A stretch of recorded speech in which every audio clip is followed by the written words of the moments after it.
we are welcoming you live from the virtual Darlington Raceway. It is time for the Full Throttle Sim Racing Series for their Mach-1 Esports Cup Series live from the Darlington Raceway. And of course, I am your host, Taylor Burris. Alongside me is the fabulous Scott Martin. And of course, Dustin Logston, our amazing producer here tonight. Scott, we got our best clothes on as best we can. We're about to go dance with the lady in black here, along with 30 other drivers out on the circuit for 184 laps. What can we expect here, as we have to definitely treat this track with the utmost of respect? Well, I'll tell you what, they call her Lady in Black for a reason. She is quite mysterious, very hard to figure out, the two corners being so completely different from one another, and a wide track looks like you've got all the room in the world, to come around it. But if you're not in the right groove, you're going to see a lot of contact tonight. These guys are known for long green flag runs, and I hope that they're able to hold that. Certainly see that happening coming into fruition tonight. Of course, 184 laps here around this beautiful 1.3 mile circuit. Of course, opened back in 1950, NASCAR's oldest super speedway racing action here. We've seen some of the greatest memories and highlight reels here at this circuit. Of course, all the way back to 1950 with the Southern 500. Tradition continues here in South Carolina as we get ready to open up a brand new season for the Full Throttle Sim Racing Series, as we will be expecting their C season. Of course, they have 4 seasons throughout the entire calendar year, and of course, Richie Coy is definitely a man on a mission after already racking up 3 championships in all of 3 of the Full Throttle Sim Racing Series events, from their trucks, their ARCA series, and of course the Cup series here today, as we watching a couple of cars out there on the track finalizing, fine-tuning their practice to get ready for the action here today.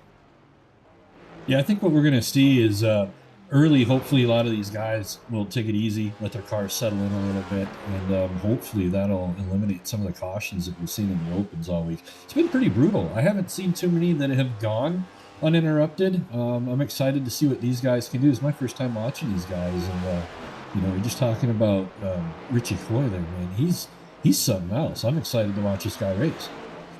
He is going to be one to watch here. The number 19 machine there out on the circuit in his Ford Mustang will be currently sitting in 4th position in the practice chart, as we're about to go 2.5 minutes left to go in practice.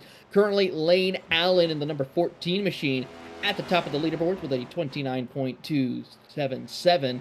Field pretty much looking pretty competitive. I mean, the whole field is within the same time brackets running their fastest lap. And of course, one thing to keep in mind also looking through the field, your entire top 10 is separated by about 0.2 of a second, which is very competitive here with these NASCAR Next Gen cars.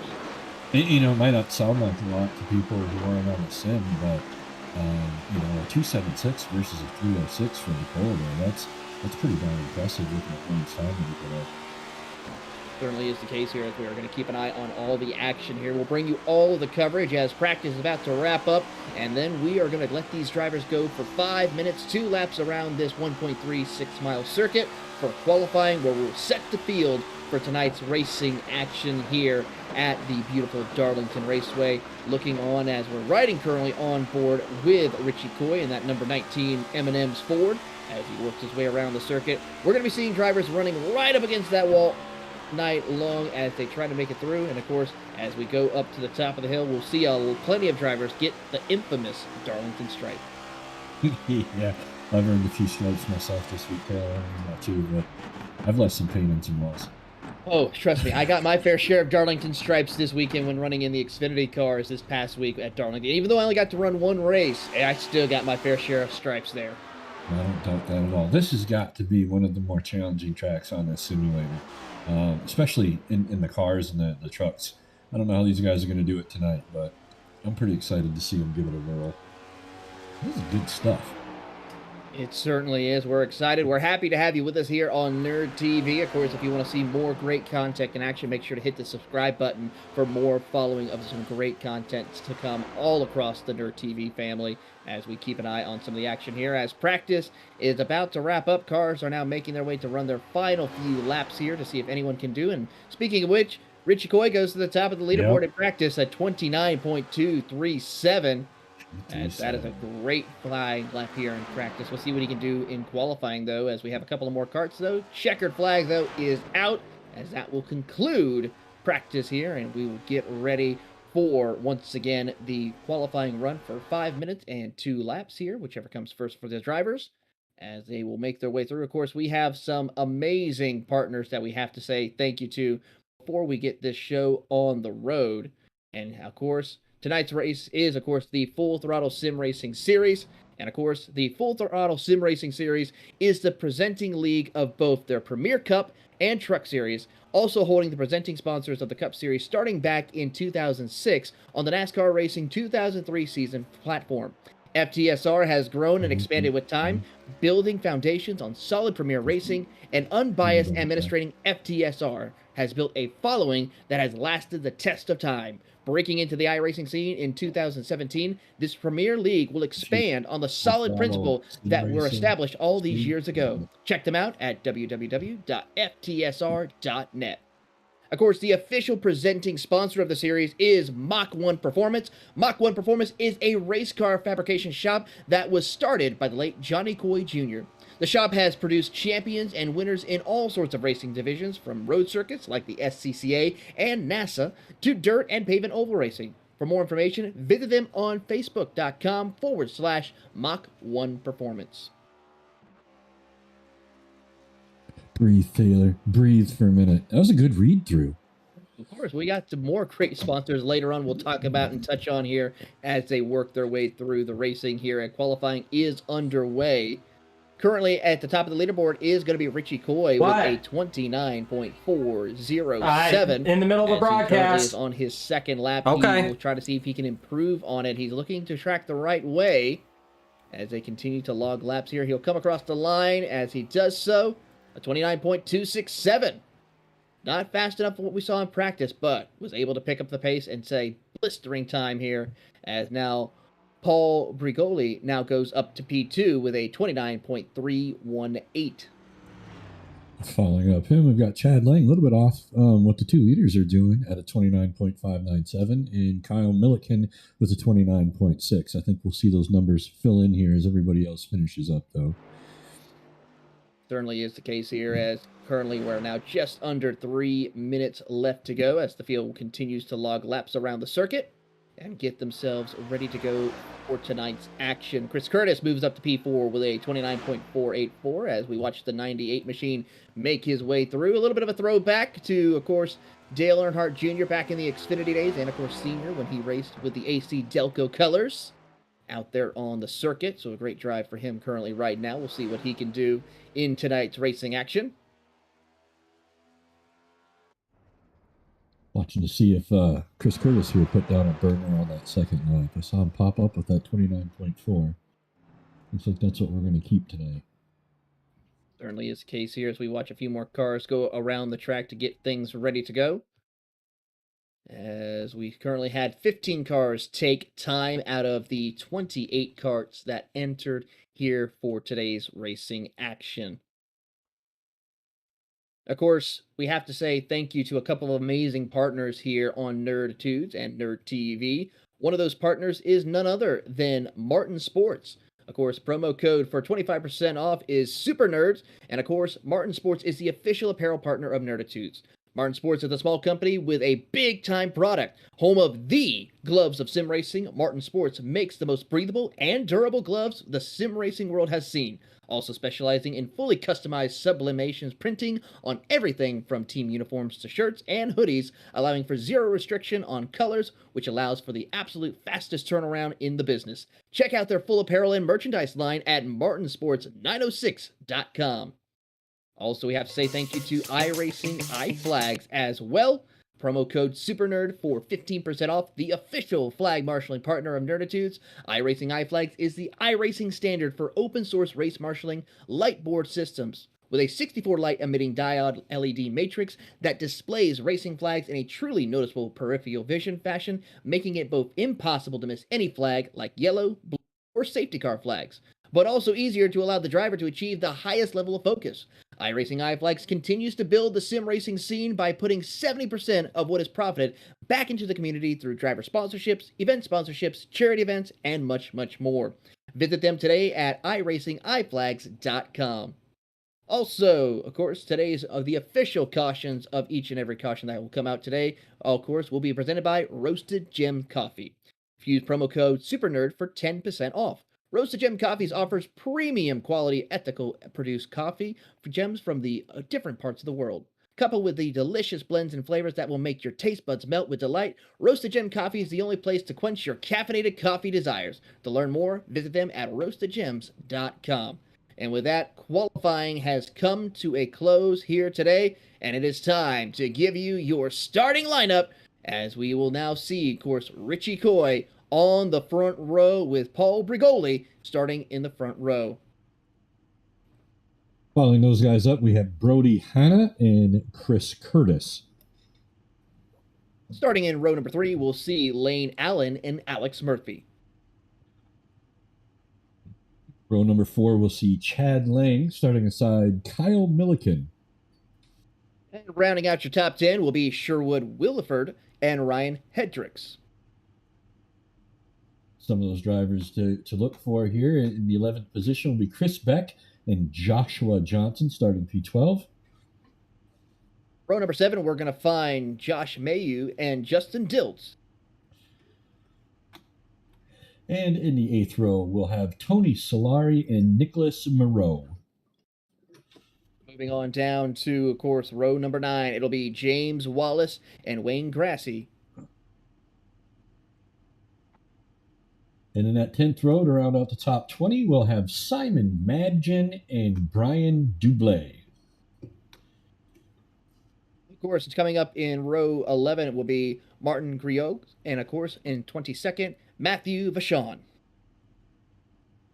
Starting in 23rd and 24th, respectively, we'll have Ryan Chapman, and I guess we won't have 24th starting, because that would be me, S.E. Martin. I'm new at this, and I screwed up and joined the race and not to watch. So you guys don't get to see that part.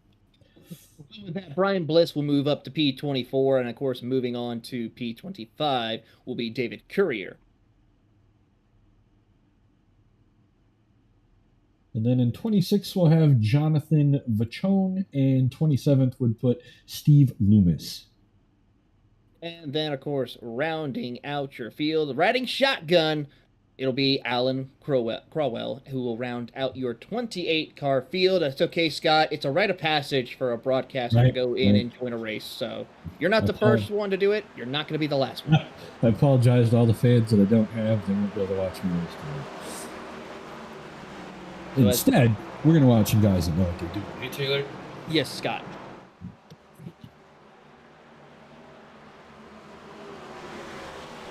As the field works their way through this egg-shaped oval here, as they work their way out of turn number 2, Benny, the pace car driver, will lead them down. As they work their way down the back straightaway, he'll get out of harm's way, and we will turn these 28 drivers here. And as they work their way down, everyone's trying to settle in, get ready for action. 184 laps around the Lady in Black.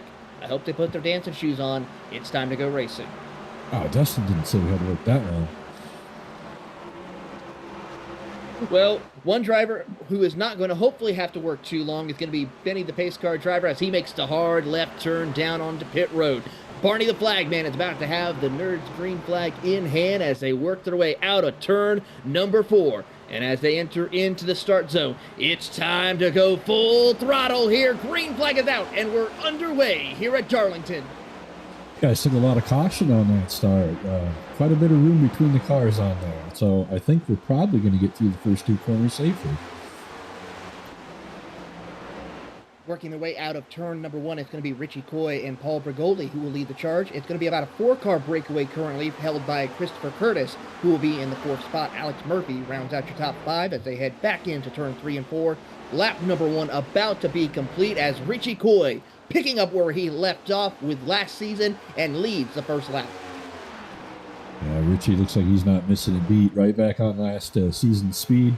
Up front, looking smooth. Right on board with that 19 car of Richie Coy from Haskell, New Jersey. I was just up to that way not too long ago. The 48-year-old driver now making his way back up to the top of the racetrack through turn 3 and 4 as Paul Brigoli tries to keep pace with him. Currently is falling off the pace by about 0.3 of a second as they come across the line here. Drivers now trying to just get into a rhythm, realizing a long race is ahead of them, and of course a lot of things can happen here, and a tires fall off is going to be very critical as these cars will probably start seeing some fall-offs even within these first couple of laps. Oh yeah, you'll feel it. What I'm noticing here is they've got a track temp of only 85 degrees, so hopefully they can prolong that tire wear a little bit tonight. Normally it's a little bit hotter here. Certainly is, and that's going to be interesting to see how these cars are going to be able to maintain that as we watch a little further back. Your top 4 is broken away. Now we watch the battle for P5 between Lane Allen in the number 14 machine with, of course, a throwback to the great king himself, Richard Petty, of Chad Lang in his number 4 STP machine as they work their way through. Of course, a big round of applause for Richard Petty and GMS to take home the win at Darlington this past week. As they head back down into turn 3 and 4, you see Chad Lang taking a little bit of a slower line into the corner entry, rocks it up just a little bit, but cannot find the speed he needs. He gets a little bit closer, though, with that momentum to try to see if he can get around Lane Allen as they head back down into turns 1 and 2. You're right on board with Chad as he heads his way back into turn 1 and 2, hugs that outside lane as he works his way off corner exit. Real tough track to pass at. If you don't get him on the straightaway, you're going to have to get him going into the corner. These aren't normal corners. You don't start many corners down low, get shot up high, come back down low again. So these drivers really have it cut out for themselves if they're going to try to pass on those corners. There he goes on the exit. Nicely done. Beautiful pass by the number 4 of Chad Lang as he will complete the pass heading into turns 1 and 2 as he'll slide it back up through the turn 1 and 2 section as they work off the turn number 2. You got to be careful with that little nick in the wall as you come off because that certainly will bite you very hard. I got to say I've been a victim of that wall while coming off of turn 2. Well, it straightens out so quick that it almost vacuum seals you into it. Once you touch it, it's so hard to get off of it. It certainly is. Meanwhile, as we watch on a little further up the field, Paul Brigoli has started to close the gap just a little bit onto your race leader of Richie Coy, as well as also Brody Hanna. Your top 3 now separated by about half a second now, as these 3 drivers are starting to pull away from the competition and try to just set the field and set the pace here for tonight's action. Yeah, it looks like they almost got about a quarter lap lead on the in-car in the field. These boys are moving up front. Certainly are, as we see them work their way down into turn 1. You got about a 2 car length difference between each driver ahead of each other as they work off of turn number 2. Brody Hanna, of course, in the number 23 machine, gets a big run off of turn number 2. He's going to try to close that gap onto Paul Brigoli to move up into P2 as they work their way through turn 3 and 4. Down to the bottom of the racetrack they will go to keep the momentum wound up. And as they come across the line here, it's going to be 8 laps complete around the circuit. Yeah, and Richie's the one that's going to benefit from this up in P1. If he can get those guys racing just a little bit back there, I think he can try to check out early and just set his own pace and conserve his tires. Certainly is the case here as we go a little further back as Chad Lane in the 4 machine has caught up to the 98 of Chris Curtis as he has fallen off the pace quite a bit now. It's now a 2.6 second gap between them as Chad Lane looks to the bottom of the racetrack and Curtis will fall back to P5. Chad Lane definitely a man on a mission here, really setting the pace who can actually go up there and challenge your race leaders.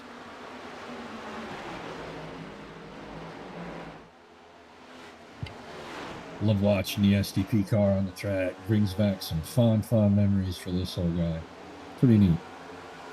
Well, and that's one of the great things NASCAR has absolutely done is, of course, doing these throwback races at Darlington. Of course, originally it was done on Southern 500 weekend. Of course, now we have 2 dates at Darlington.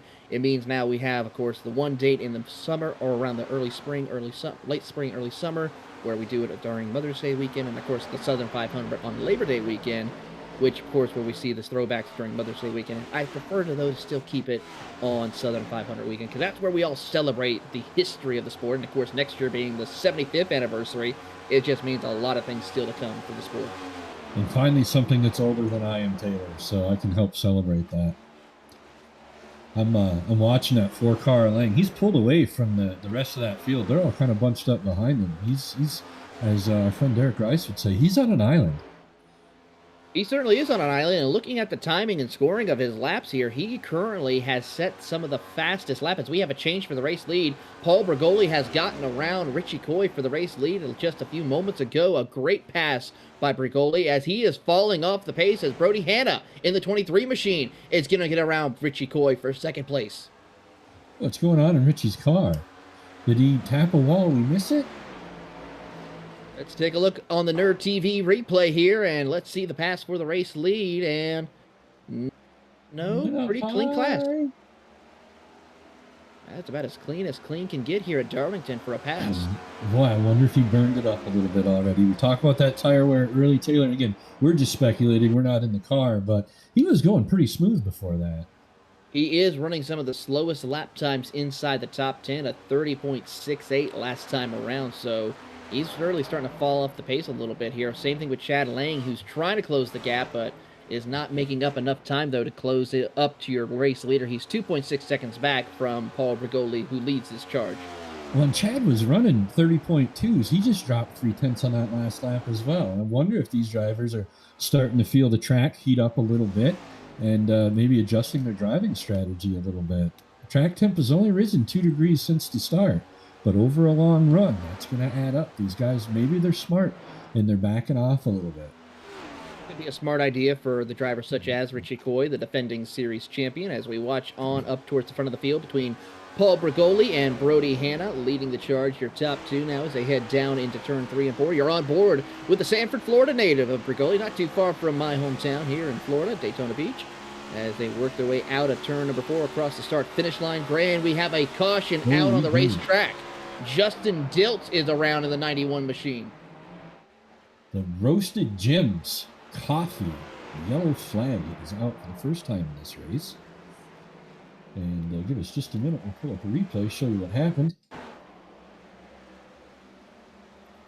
What do you see here, Taylor? Oh, look at it. Drove right into his back end. Didn't give him any space at all. You know, maybe his timing was a little off on that lap. Looks like they surprised him. He came up really hard on there. Well, one of the things I noticed is with Joshua Johnson, as we ride on board with Simon Matkins, Johnson got a lot of loose off corner exit, and no one had time really to check up, and it just caused this massive accordion effect on the back straightaway. Yeah, and this track will throw you up and out. There's not, a lot you can do to maneuver around anything, and that's a great example of it right there. It happened so quick. Looks like pretty light damage in the front end of the cars involved behind there. Hopefully they can get in and get that fixed. We're going to ride on board with one of our drivers out here, Josh Mayu from Sodus, New York, as he's going to try to come down and park the car down at the bottom of the racetrack, and we'll see what he's going to get a tow. Nope, he's back on it. Didn't want to pay that. Found out he didn't have AAA, so now I'll drive it in. Certainly sounds like to be the case. Of course, we do have to thank a couple of other great sponsors here for tonight's coverage of the Full Throttle Sim Racing Series. Of course, Butt Kicker is the official audio enhancement partner of Nerditudes. Butt Kicker by Guitar Hammer Company offers the innovative hardware and software designed to give passionate gamers a deeper level of gaming immersion. The Gamer 2 unit is the standard in sim racing immersion and giving sim racers a haptic transducer which easily attaches to any center post, gaming chair, or sim racing rig. This product will give any sim racer that much needed feel from the car that drivers really need to perform at their peak performance. See the entire lineup on thebuttkicker.com. Also, the official pave setup partner of Nerditudes is Moonlight Speed. Moonlight Speed is a leading name in quality, affordable, and professionalism. With a staff of decorated and distinguished and dedicated setup builders, Moonlight Speed delivers top-notch race and championship-winning setups to the iRacing garages of drivers across the simulation community. Check out their subscription plans at moonlightspeed.com. The only thing they chase is moonlight. And finally, of course, Nerd Focus. Use promo code SUPERNERD for 10% off the official energy drink partner of Nerditudes. Nerd Focus has proven itself as the go-to mentally acuity beverage for students, gamers, and professionals, and anyone looking to boost their mental acuity, focus, concentration, memory, and energy. Infused with powerful nutritics and also performance-boosting nutrients, Nerd Focus has been dubbed the think drink of millions. Perfect for those long races on the iRacing where focus and stamina are vital, or the extensive boss battles and gaming streams that require the top-tier focus. Nerd Focus has you covered with a regular flavor and a zero-calorie, zero-sugar variant. Got the 46 of Simon Magden back on pit road. Looks like he's taking multiple stops, trying to get some damage fixed, maybe. Possibly here, as we had about half the field come down pit road. 16 cars decided to stay out here. Richie Coy was one of those drivers, though, who did come down pit road along with Lane Allen. Some of your major notables who came down pit road, but for drivers such as Paul Brigoli, Brody Hanna, they decided to stay out on the racetrack as lights are out on the pace car.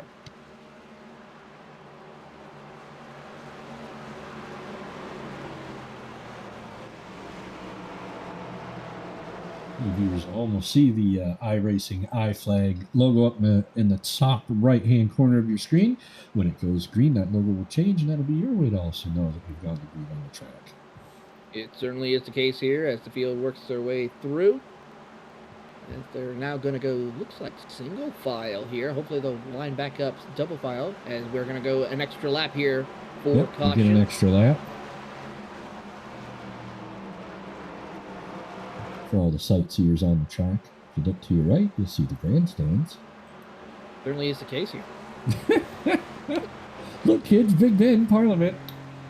Oh, bad joke. Give a big wave to all the fans who are out there in the virtual world watching, as well as for those of you who are watching on NERDtv. We're happy to have you with us here for the coverage, and of course myself and Scott Martin. Of course, this is our first time here on NERDtv. Scott, of course, the founder of Martin Sports. Of course, for me, I just call races and have a good time and race on the iRacing service. So we have quite a bit of fun together, Scott. And I got to say, yes, this is absolutely a blast to work with you on stuff. Well, thanks, man. You know, my mom always said I had a face for radio. It's about time I listened to some of her advice. Hey, join the club on that one. Let's listen to the driver chatter a little bit. Didn't really hear anything on that last accident or why we got delayed green flag, but it looks like they're going to come around and hopefully get side by side. Let's see if we get these guys back rolling. Got the 57 still sitting on pit row. That is, of course, Joshua Johnson from Rental, Illinois. Now, we did see him involved in that contact that brought out the yellow flag. So, car looks like it's in pretty good shape. That's the nice thing about being here. Small enough track. Aero isn't huge, but you also don't want to get any of that right front damage to affect the steering. That's going to give you a real rough day. That here, it's going to be interesting to see what will come up to fruition as we're back green flag racing already, and racing here once again at Darlington is Paul Brigoli, Brody Hanna, and Chad Lang leading the charge in your top three as the field works their way out of turn 1 and 2. There, we're going to keep an eye on our competitors such as Richie Coy and Lane Allen, how quickly they will work their way up through the field before their next run. And as they work their way down out of turn number 2, down and back into turn 3 and 4, already for your race leaders, Chad Lang just picking up where we left off now. He's going to try to close into the back bumper of Brody Hanna. Paul Brigoli got a great start right there. Didn't look like anybody in the top 6-7 cars had any wheel spin. They've already spaced out an incredible amount on this racetrack. That's what's really surprising me tonight, Taylors. Normally, it's a lot more congested here at Darlington. These guys are getting spread out quarter lap, half lap within 1 or 2 laps of green. It's crazy. Certainly is, but it just shows the level of competitiveness that this series has and how well they want to work together and log laps around this circuit. That's one of the great things about leagues that we see here on the iRacing surface. You have those groups of people who go out there and race week after week, like we see in the NASCAR Cup Series and any other professional racing series. They start to pick up on the cues and clues of drivers of how they race around each other, as we're currently watching the 33 machine of Sherwood Williford, who currently sitting in P6. We're going to go 2 wide down into turn 3 and 4, a little further back. Haven't seen a whole lot of 2 wide racing here. It's good to see, a little bit of action further back in the field. That same breath, it's good to see these guys are patient. They're not trying to force it on a restart. We see a lot of that. Certainly do see that as we're riding on board with Ryan Hendricks in the 47 machine. Great run for him currently right now inside, just outside the top 10, trying to see if he can catch up to James Wallace and moving him up in the 67 machine as they work down, heading into turn 3 and 4. Goes to the bottom right there on the white line and just trails it up right against the wall.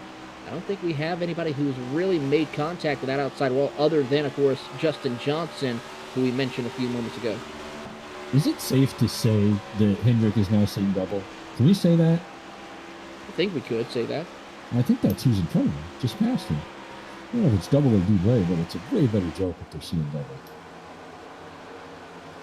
I like that one. That's a good one. He certainly is falling back a little bit. And here comes one driver who is definitely not falling back. It is that number 19 of Richie Coy. He's now moved his way up all the way up through the field as he's trying to catch up. He'll dive to the inside of Ryan Chapman on the 10 machine and can't quite find the opening. The Haskell, New Jersey native, trying to now take it down to the bottom of the racetrack. Big slide job right there in front of him as they head through turns 1 and 2. I love the gyro camera we have up right here. It gives you an idea what it's like for these drivers in the car and the banking that you have in the corner and then the lack of the banking in the next set of corners. It just provides a new perspective of motor racing here around this circuit, and it's just great to see here. It's one of the amazing camera angles, I have to say, that was much needed to add for broadcasting. And as they work their way down, you see a little bit of shifting action going on as we watch on heading into turns 1 and 2. As Richie Coy just tries to send it on in there, works his way through as he moves up into the 16th spot. I'm looking at what we got going up front there, and nothing has really changed up on the front end. We still got Bergoli, Hanna, and Lang. I think the only difference this time around is everybody else has tightened it up behind them. We were talking about all that space earlier. Looks like that front end is starting to compress a little bit, that top 10. Currently, your top 10 is separated from 1st to 10th place by about 4.8 seconds right now. Your top 6 is still probably your closest by just under 2 seconds as we go up there. And we saw Chad Lane just scrape the wall just a little bit. Did he get the famous Darlington stripe? And as we see, I think he did too. And now we watch a little behind him. He's got Kyle Milliken and Chris Curtis, who are really putting the pressure on him. There you see the Waterford, Michigan native, Milliken, who's trying to find his way around the 42 machine in his Toyota. That gets a good run off corner exit off turn 2. Tries to see if he can look to the inside to move up into the position, but not going to work this time around. Not too familiar with these guys, but looks like Kyle's the kind of guy that is really going to make sure that that opening is there, and he's not going to press for it early in a race. He had a shot, but he decided not to be overly aggressive, and I hope that works out for him. Sometimes it's best to be very calm and patient in these early stages, especially at a track such as Darlington, as he gets right up against the wall and then dives it down off turn number 2, gets a great run off corner exit. Will he look to the inside? We see Lane try to throw the block. There's the run for the Jägermaster machine. Nothing better than an ice shot of Jaeger at the bar, right past the oil guy. Gotta love it. Gotta love it indeed here as they work their way across the line. Kyle Milliken will move up to P3 and now sets his sights on the rest of the field as Chad Lang still has to deal with the AC Delco machine of Chris Curtis right behind him. Meanwhile, we watch on as here's a big run by Curtis, but has to check up a little bit from Chad Lang. He almost ended up in Chad's back seat right there. Looks like Chad moved up, let him get by, but my God, I thought they're going to share the same space for a minute. And they're still going to go side by side for the position as they come off of turn number 4. You got the 33 machine of Sherwood Williford watching on the popcorn position, waiting to see who he can follow through for position as they come back into turns 1 and 2. And a big slide right there for Chris Curtis. He has to now gather it back up. Yeah, definitely the grip there is up a little higher, and Curtis trying to run that low line and get around. You see that rear end kick out just a little bit. Real nice save right there. Good work on the pedals. Certainly is the case here as he rides right up against the wall off corner exit. A great drive for him indeed as they work their way through. Down out of turn number 4 they will go. 1, 2, 3, 4, 5, 6 cars right there in line for position, battling for the 4th spot as they work back into 1. Well, it's going to benefit these guys. It looks like the goalie's going to start coming into some lap traffic, and hopefully that'll help that top 6 get back up to him and give us a good race for the top end of this thing. For Bergoli, he is currently having a great run. He's going to get around the 57 of Joshua Johnson. As he goes to the outside, Johnson gives way for him as he will put him 1 lap down. Currently, 2 cars are currently a lap down. That is, of course, none other than Josh Johnson and Tony Solari, who is now in 28th as well, as they will now continue to work their way around the circuit. 33 laps completed, as there you see second place Brody Hanna and Kyle Milliken, who's now caught up to Brody Hanna here. This could be a good battle for P2 as they come off of turn number 4. What you really like to see is the lap cars get out of the way and let the leaders, run their line and not interrupt what they're doing. I love to see a league in a series where people get that. Love that. So can't say enough about the driver pulling down and getting out of the way right there. We're right on board with the Michigan native as they work down the back straightaway, and here you see Brody Hanna just trying to be patient in the full throttle machine, keeping, of course, Milliken back behind him. As they work their way out of turn number 4, taking the bottom line and holding strong. A good run for them. They've been out there on these tires, though, for quite some time. We'll see how long they're going to be able to stretch it out and keep this. Keeping an eye on Richie Coy. He hasn't really made any gains whatsoever in his number 19. He's still staying in the 17th position. Yeah, I see him back there in P17. I don't have the data with me. In our top 5, Taylor, can you tell me who stopped on that last round and who didn't? Yeah, so currently everyone from 1st to 15th are the only drivers who have not pitted. So from 16 on back, excluding Ryan Hedrick. As tempers flaring a little bit right there between the number 19 of Richie Coy, along with, I believe, one other car that might have got ahead of him. I didn't hear it, but it might have been 15 in a row. Those guys are back there on fresh tires, and I think that with how fast Richie was running earlier, he just might be a little frustrated being back in the middle of the field at the moment. He certainly is. As we take a look at the NERDtv replay, watch what happens right here. Ooh, big contact right there. Yeah, it does look like the M&M's car came down just a little bit, and the 17 wasn't expecting them to take that line away. Certainly was not expecting that at all, but a close call, a close encounter, but we're still clean and green for the time being as they work their way out of turn number 4 and continue on racing here today at Darlington Raceway. Nothing intentional there anyway. No, that's definitely not something intentional.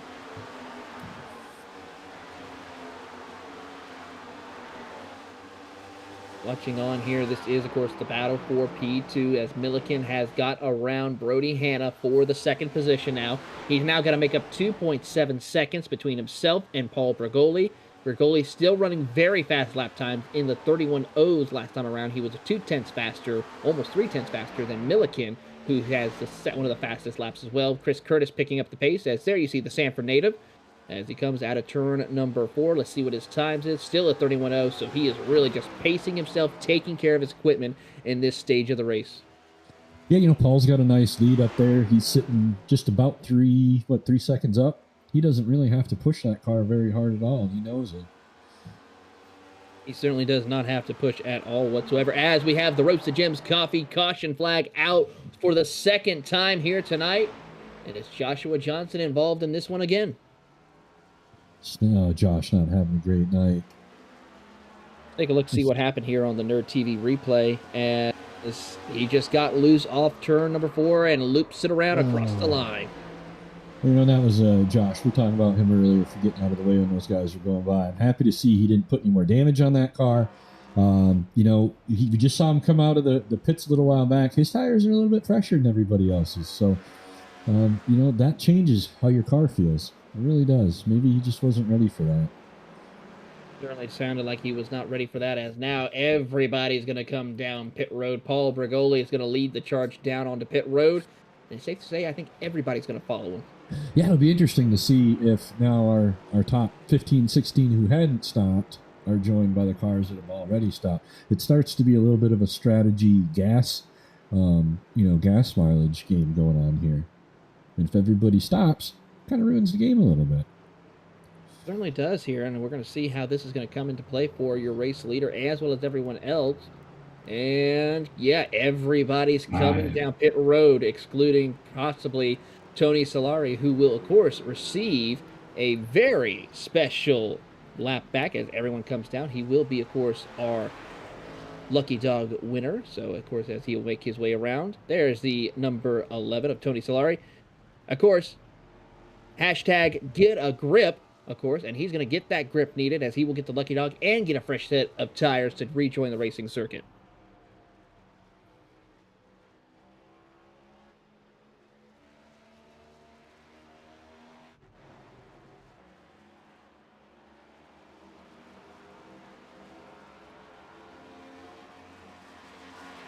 Let's see how they come out of the pits and stack up here under this yellow flag. It's going to look like Kyle Milliken will win the race off the pit road. Paul Brigoli will be in second. Brody Hanna in third. Chad Lang fourth. Alex Murphy in the fifth position, with Sherwood Williford in sixth. Wayne Grassi in the seventh position. James Wallace, Chris Curtis, and Brian Dublé will round out your top 10.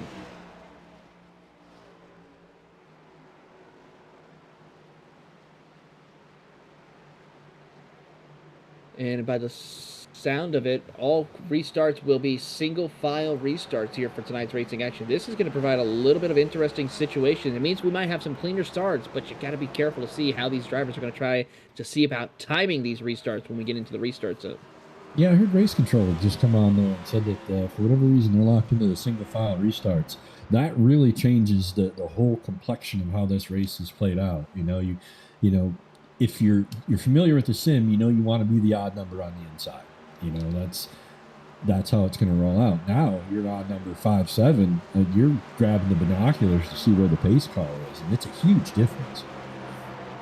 Certainly is a big difference here tonight, and we're going to see how this will come to play for our competitors as the field works their way through. Going to keep an eye on Benny, the pace car driver, when the lights go out on his pace car. We'll go back green flag racing here momentarily. I don't believe Benny has any incident points yet this year. He's done a really good job in that pace car. Well, Benny, the pace car driver, a fun story about him. He is probably the second hardest working man in all of iRacing. He is the lap leader of all time on the iRacing service, hands down. And of course, finally, he gets to drive multiple different cars no matter where you go, whether it be, of course, the iRacing pace car that you see, the iRacing pace truck, the iRacing Ford Mustang pace car, and then, of course, the iRacing Porsche pace car. So I believe he's the only one that has an absolutely perfect safety rating on the iRacing service. Not probably the highest I rating, because he sometimes is the winner of a majority of races on the iRacing service, especially for those. So as we watch on here, and as he leads it down over, and of course, think about all the air miles he has to be in multiple places at once. That guy probably gets to go anywhere he wants for free.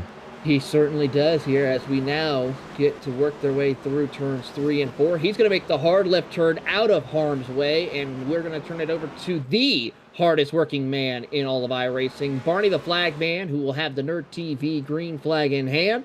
As they come out of turn number 4, gonna pump us up, and it's time to go back full throttle racing here at Darlington. Green flag is back out as we're racing once again, 44 laps completed. Really surprised to see those guys give all that space on yet another restart. I'm thinking as the race goes on, we'll see them get a little bit tighter. Only one quick challenge for position on that. Everybody else is back single file again. Looks like top 10, top 12. Single file is really going to change this. Certainly is going to change it quite a bit as here comes the pass for the race lead. Paul Brigoli moves up to the lead as Kyle Milliken moves back to second. Brody Hanna trying to see if he can go and move up a spot. Not going to work this time. Chad Lang watching and waiting in the popcorn position as you ride on board with the Greenville, South Carolina native of Brody Hanna, hometown hero here tonight, looking to see if he can dance with the lady in black tonight and come home with a win here as they come out of turn number 2.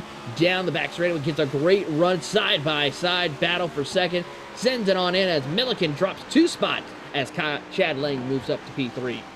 Yeah, Milliken's in danger of being freight trained here and caught up on the outside. Got a nice run of cars behind him.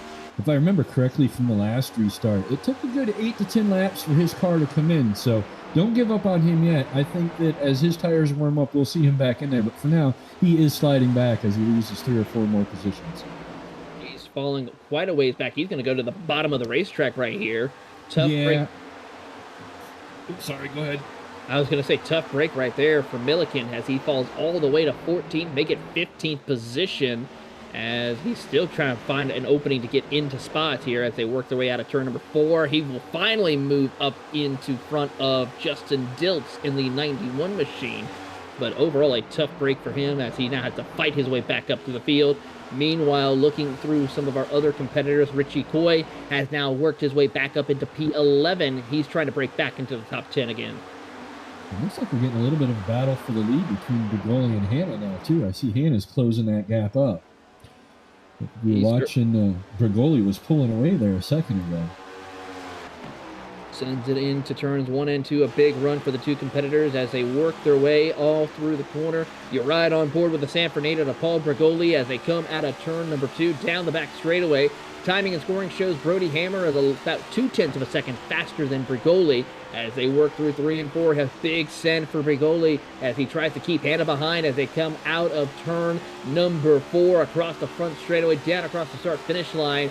Gap is now going to still be about 1/10 of a second. It's Florida versus South Carolina as they head back into 1. And when you can tell what animal is on the front grille of the car behind you, you got to step on the pedal a little bit. That Ford Mustang really going to try to come into play here as he's trying to see if he can find the opening as they head back into turns 3 and 4. The Chad Lang machine of number 4 is watching and waiting another half a second back as they come out of turn number 4. Great racing action. 50 laps completed. Yeah, that Ford machine's been lurking all day. I don't think that we've seen the last of him for this evening's race. Not at all. Very fitting that we got the STP car in the top end of Darlington. Yeah, great to see a good throwback to celebrate the history of NASCAR racing here at Darlington Raceway with Chad Lang running some colors. Of course, we also saw the 98 machine of Chris Curtis throwing it back to a couple of drivers, of course, of Tadale Jr. No one else currently looking through the field hasn't made any major other throwback drives I see so far. As I'm looking through the field and we keep an eye on the colors. Well, you could throw Richie Coy with the M&M's colors, kind of throwing it back to, of course, Elliott Sadler if you wanted to in his Ford. I honestly don't remember all the M&M's paint jobs. They all kind of look the same to me. So, you know, it's every time I see it, I feel like I've seen it before. Right, as we watch on this positioning here, as we watch the race lead happen, Brody Hanna shows the nose to the inside of Paul Bergoli. Not going to make it work this time around as they come back into turn 1. Yeah, we saw this last time on the restart. You know, Bergoli got out there real hot, got his big gap, but come 5-6 laps into the run, you see that everybody else is making up that difference. You know, it only lasts for so long on the track. It's only a little bit of time here as there you see Bergoli get right close and personal with Brody Hanna as he shows the nose a little bit, but does not make it stick this time around as they head back into 1 now, and a little bit of a breathing room now between those two as they head back through turns 1 and 2. Yeah, it's a bit of a 2-car race up front. You got Lane sitting in 3rd. He's still on his own island. And then it looks like 4 through 6 got some decent battles going on through there, really right through the top 10. But these front cars, if they just keep doing what they're doing, get some good clean pit stops, they could really gap out on this race.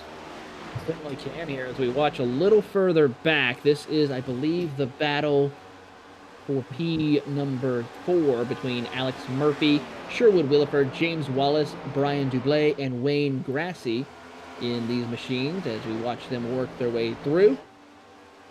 Watch Williford and, of course, the Wallace machine and the Dublé machine. Williford in that number 33 machine. Beautiful burnt orange. The Timothy Motor Chevrolet holding back the 67 of James Wallace as they work out of turn number 4. They're about 4 seconds back from your top 3 at the moment, so they have quite a bit of work to do in this run. I got some love for my boy in the 67. I don't see too many people run that number. That, of course, is the number that I use on the service. So good to see that up there. Even though I didn't make it in the race, it's nice to see the number being on the screen. Right, it certainly is. And, of course, the number 67, you know, is not really a well-known number you see in motor racing as far in the world of NASCAR. When your name, like mine, is Martin and your number is 6, you got to come up with a new plan. It certainly is, as we keep an eye on some of the battling here and watch a little further back. Yeah, I'm watching on the tower here. It looks like, again, between 4th and 12th, just a couple seconds between those guys. You still got Bergoli and Hannah sitting up front, running by themselves. They got a second and a half on lane. All the action's in that 4 through 9 position right now. Certainly is, and of course there's only a few drivers. I looked over at the number 67, and there's a couple of people who have ran that number, such as Buddy Arrington, David Pearson, of course, Elmo Langley, of course, one of those drivers, Raymond Carter. And those are some of the big names that raced that number. Boris said, but no wins have come from the number 67. Even Kenny Schrader drove the 67 at one point. You know, maybe we needed AJ Foyt to run it. We could have got some publicity out of that. Could have possibly been an opportunity. First racing book I've ever read, by the way, was a biography about AJ Foyt. And if you guys aren't familiar with him, it's a great read. Pick it up. Give it a whirl. Goodness gracious, I forgot. I don't even remember the first racing book I read. It's been a long time, I can tell you that much, as we watch on the Paul Bergoli machine holding off Brody Hanna. It's 23 and the 8 machine. Some very popular numbers we see in the NASCAR racing world today still as they work off of turn number 4. You see the 4 machine of Chad Lang watching and waiting, trying to see if he can get a run for a shot of the race lead. 60 laps on the books here as they work their way out of turn 1 and 2. Your top 3 still putting on a great show here tonight. No one has left the circuit or DNF'd here. Tony Solari is currently on pit road, currently still behind the wheel, trying to get his car fixed, but unfortunately not looking like to return for contention. I still got 2 cars on pit row. I'm trying to figure out who the second one is at the moment. Just pulled off. That's the 54 of Alan Crowell, who's on pit road. There we go. Thank you. And a bit of an unscheduled stop, so I'm not sure what Alan's got going on there, but I wouldn't have expected to see him pull in this early in the race. Certainly is the case here, and very interesting call for him to come down onto pit road. As about 20 laps he's only been on these sets of tires. I mean, I understand that the tires are very in difficult positions right now, but still very early.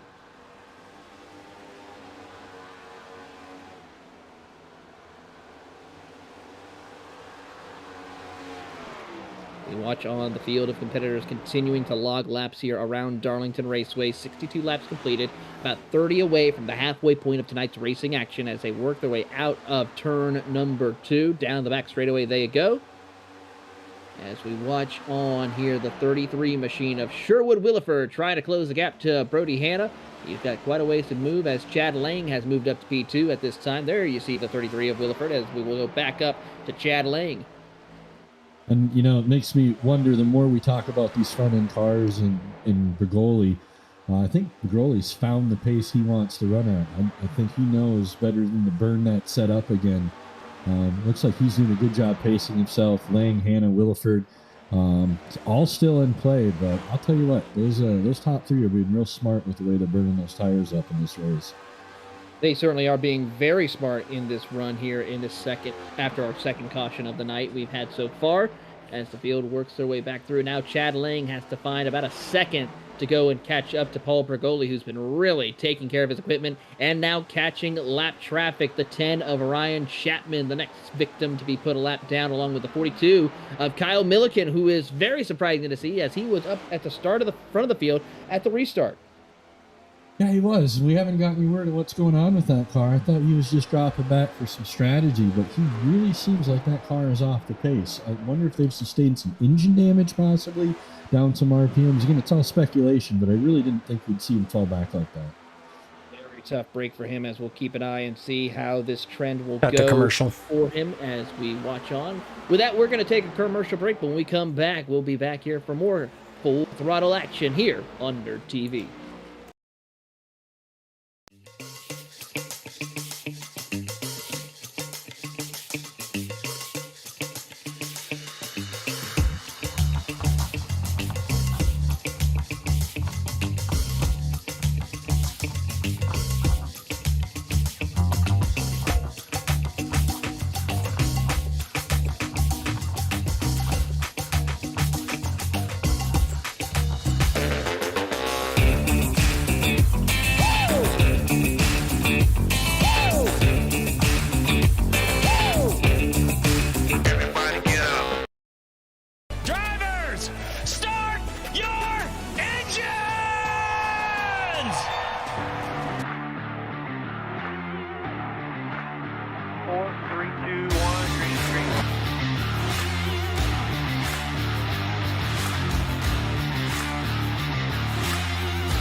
This car is the worst vibration that I've ever had, and the shifter is broken again.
Are you ready to chase the moonlight?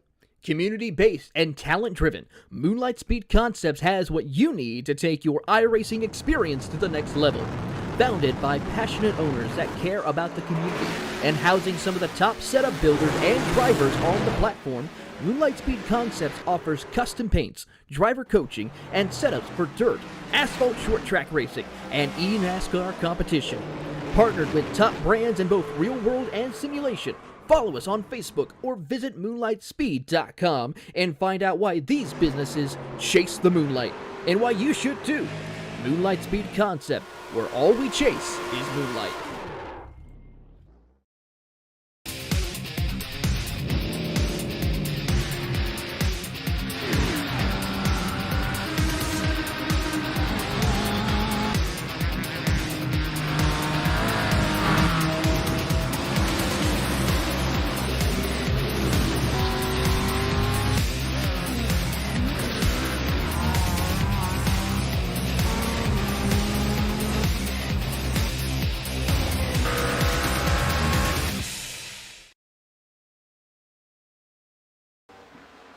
Welcome back to NERDtv coverage of the Full Throttle Sim Racing Series Mach-1 Performance Cup Series here from the virtual Darlington Raceway. The track too tough to tame, the lady in black.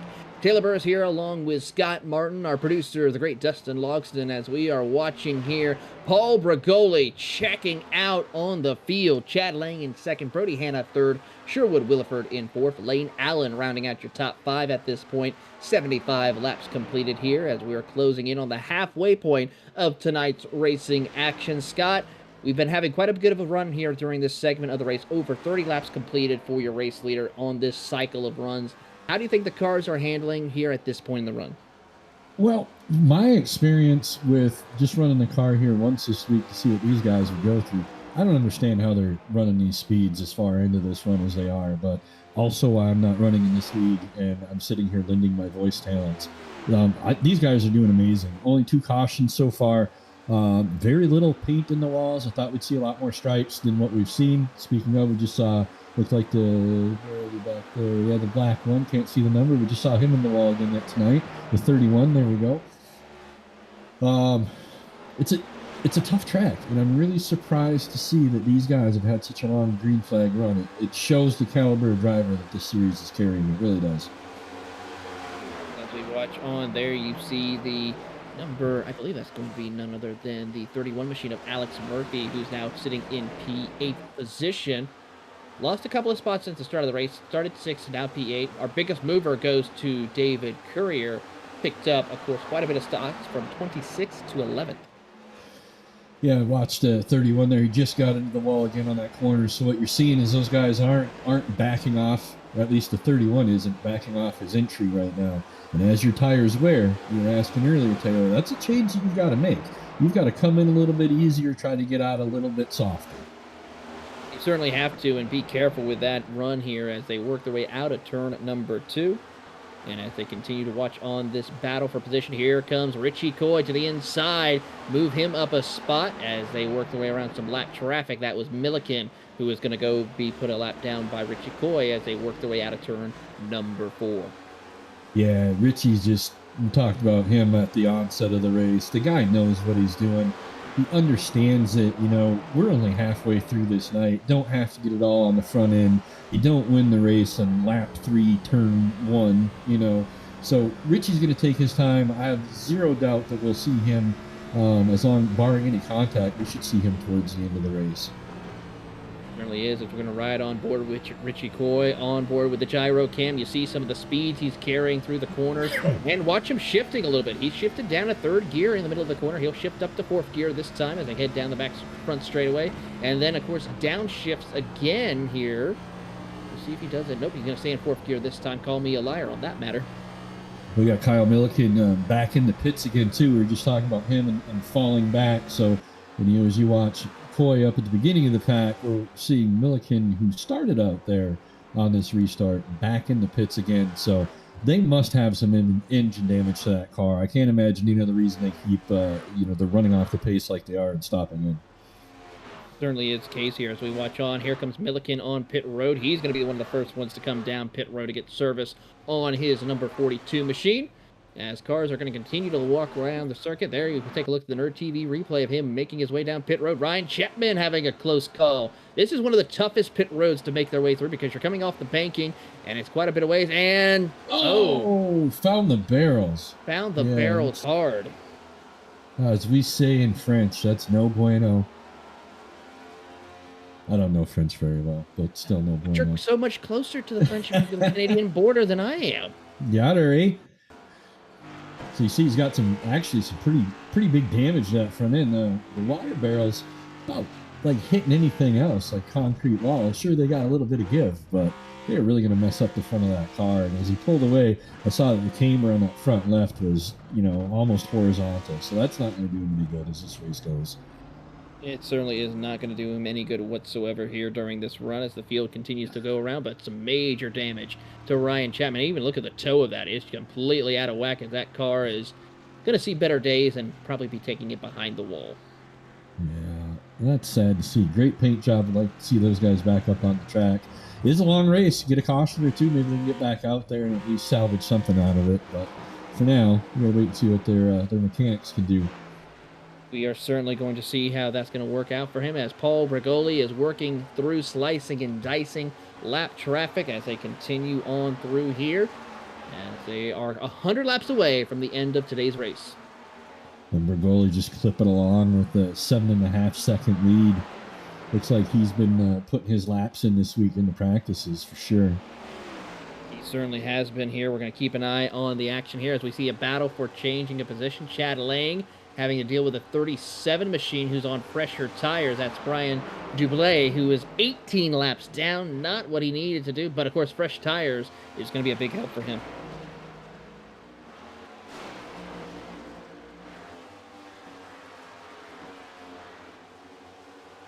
Continuing to watch the action here as we go up through the field. There you see the, I believe that's going to be the 7 machine, the Gator, nope, that's the 14 machine of Lane Allen, who has moved his way up to the field in the Mountain Dew colors. He's got the 23 of Brody Hanna behind him as one car's down there by the pit wall, I thought. Nope, he cleared it out, but one car, I could have sworn I saw a car down there, but he's going to continue green flag racing here at Darlington. That's the neat thing about being in this seat is I've got the production feed that our guy Dustin Logston's doing from NERDtv on one screen, and then I've got the race on another screen. So I'm trying to flip through and see where the action is while, you know, listening to you. It's a lot more work than people think it is to sit here and try to commentate one of these races. You keep pretty busy. It certainly is something that's very busy. You got to keep an eye on a lot of things here. Timing and scoring. You got, of course, your video here footage as we watch on the 12 machine of Josh Mayu. We have Brody Hanna coming on the pit row now. Looks like he's going to make a scheduled pit stop, maybe try to get ahead of everybody else on this gas game.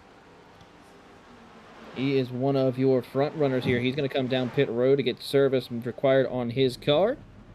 And as he will do, he'll go up onto the jacks and go around the car. We'll ride on board here as he makes his way, finishing up his pit stops. But a great run for him. We'll keep an eye and see how well he progresses through the field, as he is one of our top runners here tonight. As he exits off pit road, he is going to be put 1 lap down, possibly 2, if he doesn't get rolling here, as we're going to see who else will come down pit road. As here comes Prigoli now across the start-finish line, and then Brody Hanna is coming out of the area. He now rejoins out of turn 2, so he's still going to stay at least 1 lap down this time. Yeah, and the difference in lap times here, leader will be on him for a minute, but then I think you're going to see he's definitely going to pull away on those new tires.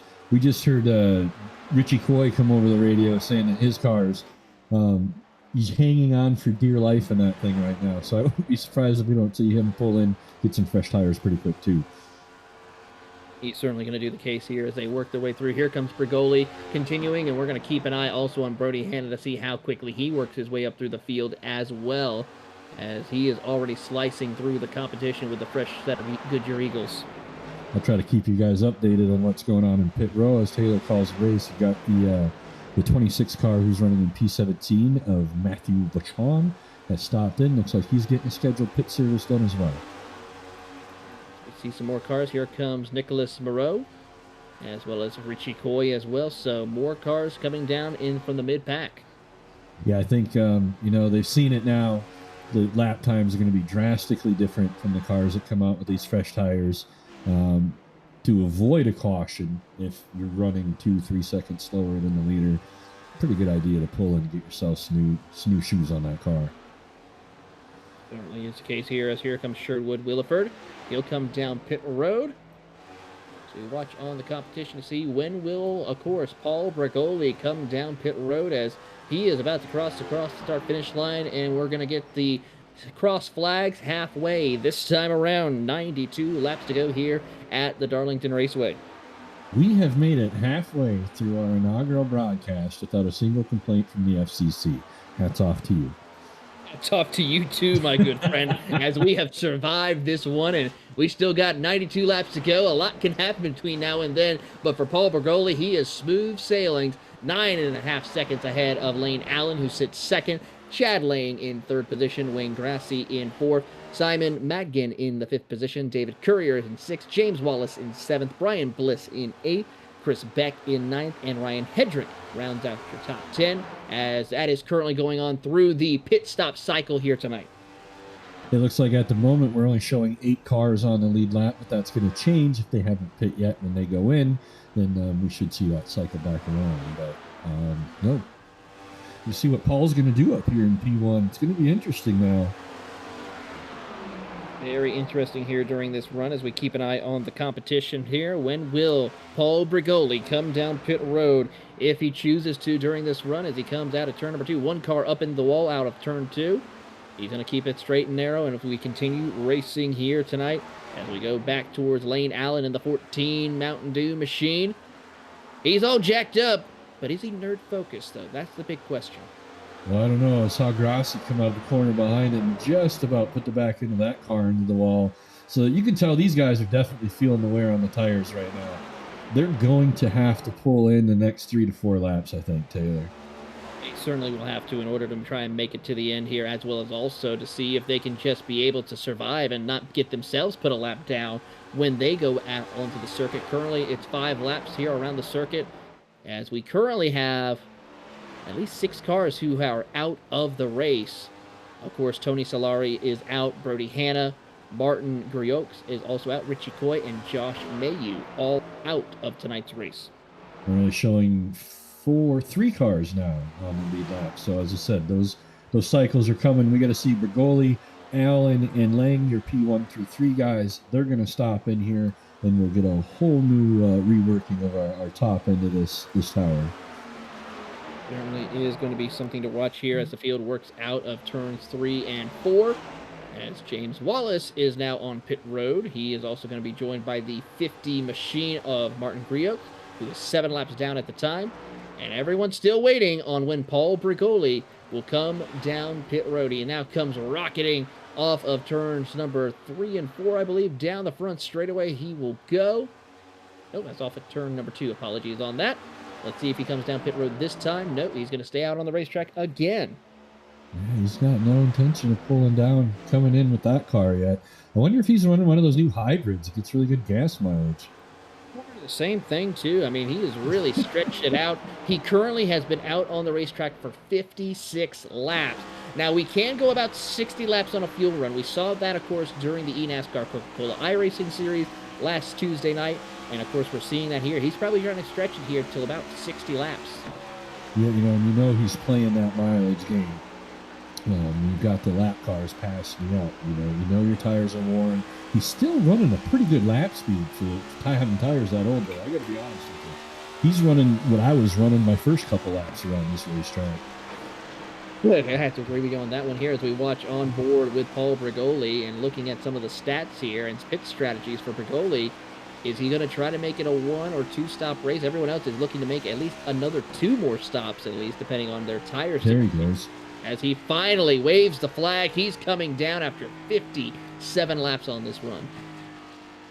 That right there tells him a lot towards the end of this race now. Could he pushed it to 60? Only he knows that. But I don't think he can push it 85 laps. He certainly could not have, as we now keep an eye on and see when Lane Allen and Wayne Grassi will come down pit road. They're the last 2 cars on the lead lap.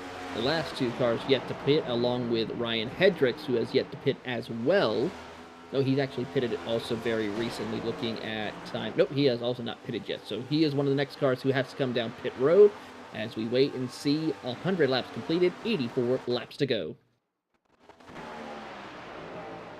So if we're looking back then, and I may have this wrong, I probably have this wrong, but is Williford the first car that has pitted now out of the top 5? Looking at the field, it's actually going to be Nicholas Moreau in the 15 who's going to be the first car who has pitted. Then it's going to be Williford, then Chad Lang, then, of course, Chris Beck. That's going to be the group to watch. Right, sorry, Moreau did come down. I forgot about that. Sorry, see, keeping notes over here. Can't even read my own handwriting. I was told to talk. Hey, you're talking. You're giving us a lot of great information here, keeping us track of what's going down on pit road here today there, Scott. Well, it's about all we've had to talk about. These guys have put together the longest green run that I've seen at this racetrack in 7 days. No doubt about it. So we watch here, watching as Wayne Garassi is... Plug sponsor of choice. As we go on here, Lane Allen. We were watching a little while back. You guys saw that commercial for the iRacing iFlag. I got to tell you guys, if you don't have an iRacing iFlag, you should really think about getting one. To have that flashing just in your peripheral vision on restarts or when pit lane is closed or when there's a car either inside or outside, it really adds another dimension to the game and gives you a heads up. So you guys check that out at iracingiflag.com. Use your code SUPERNERD for, how many percent off is that, Taylor? I believe it's either 10 or 15% off. There you go. That's a good deal. It's all right. I don't have my glasses on. I can't read the percentage from here. But iracingiflag.com. Use the code SUPERNERD, and I was just told in my ear there's 15% off, and that's a great deal. You guys give them a try. Show them a little bit of love for sponsoring, the race that your friends are in that you're watching today. We would really appreciate it.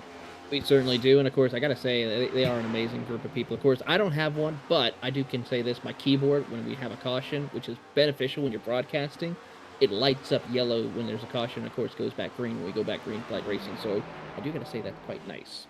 I am running my iRacing iFlag and my iRacing iBar during this race, so that's how I knew that the cautions were out about a half a second before the broadcast is able to show it to me, so that's pretty cool.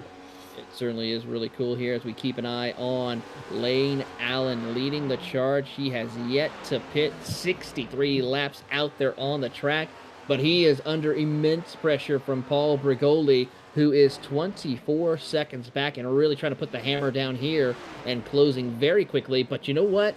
If a caution does not come out between now and the time Lane Allen pits, depending on where some of these competitors are on the track, they could be caught a lap down because Brigoli is not going anywhere anytime soon. He is still going to stay out on the racetrack for quite a long time because of the straight strategy call that he did. As we look through the field, currently everyone except Allen and Bergoli are 1 lap down or more. Yeah, I was watching that, wondering if I had missed something in the scoring, trying to catch the rotation on these pit stops. Could it really be that this guy is going to have the lead lap to himself because of his pit strategy? It's brilliant. Obviously, he's smarter than I am, Taylor, because I wouldn't be in this position. It certainly is an interesting strategy call, and it could be a big gameplay for him as we ride on board with Nicholas Moreau, who is going to be the first car 1 lap down. He's hopefully can get a grip if a caution comes out. He's now going to go to the inside of Lane Allen, so that will give him 1 lap back for him.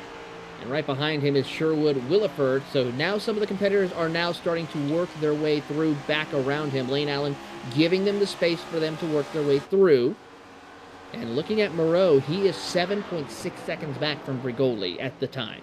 Yeah, that changed the whole complexion of how we were looking at the scoring tower now. As you see, people are catching up to Allen. He's going to stop. And when he does, it looks like Bergoli's going to come right back out there with that 7-8 second lead he had before this whole rotation started. But we're still only going to have 10 to 12 cars on that lead lap. 10 to 12 cars currently, possibly maybe 14 or 15, depending on how quickly they can get around your race leader of Lane Allen and where they are on the track. Next up to get a lap back will be Chad Lang. He will get a grip the fashion way, the tough way, as he works his way down to the inside. Now Lane Allen tries to show it. Now he'll stay up to the top of the racetrack as they try to jockey for position. Oh, we do have a car pitted. Purple. That's all I saw. Let's see if I can figure it out. There is the 37 machine out on the track. That's Brian Dublé, the Oregon native. We got Ryan Chapman in the pits. He was running P27, car number 10. Looks like they've got some issues, so we got him on pit row. And we also have Joshua, not Joshua Johnson. See, I'm new at this. Brian Dublé, not sure how to say Brian's last name, sorry. Car number 37, he was running P25, also on pit row. Looks like he's getting the standard service, going to roll back out there today. As he does so, he will rejoin the racing circuit and continue on his way. I wonder if you get all fluids topped off on those too, like you do at the pit stop quick lubes. Yeah, possibly. I would think so, since of how quickly you can make a pit stop nowadays. You could probably top off on fluid and still make it a competitive pit stop. I bet they don't do that push sale of the get your air filter clean now. Probably that's the only thing that might be a little difficult to do in a pit stop run. So Allen's still trying to hold out there in T1. How many laps, Taylor, does he have on this set? He currently, at this time, has 70 laps on this set. So if he can play it out right and stay on the lead lap, he's looking to be pretty good here on this strategy call. But he's got to keep it clean, and he is really saving a lot of time and speed where he's able to just keep logging these laps. He's hoping possibly for a caution would be a much nicer regarding for him.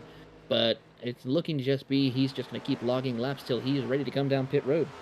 Yeah, I'm watching though, and Bergoli, Moreau, Wilford, they're really closing this in. Bergoli closed in a couple seconds on that last lap. I mean, it's clicking away pretty quick. About 9 seconds back and closing quickly to Lane Allen. He's making up 2 seconds a lap just about, so he has just picked up the pace with the fresh tires. As for, of course, Nicholas Moreau, he's 10 seconds back. Another second you go find Williford. Chad Lang also, as more cars jockey for position here around this circuit. We'll keep an eye and give you more information here, as there you see Williford and Lang jockeying for the 4th spot. Looks like the 4 of Lang and the 44 of the Air Force car of Beck and Wallace, they're all battling for position. I was watching Beck and Wallace flip back and forth as you were talking, so they must have had some side-by-side action going there.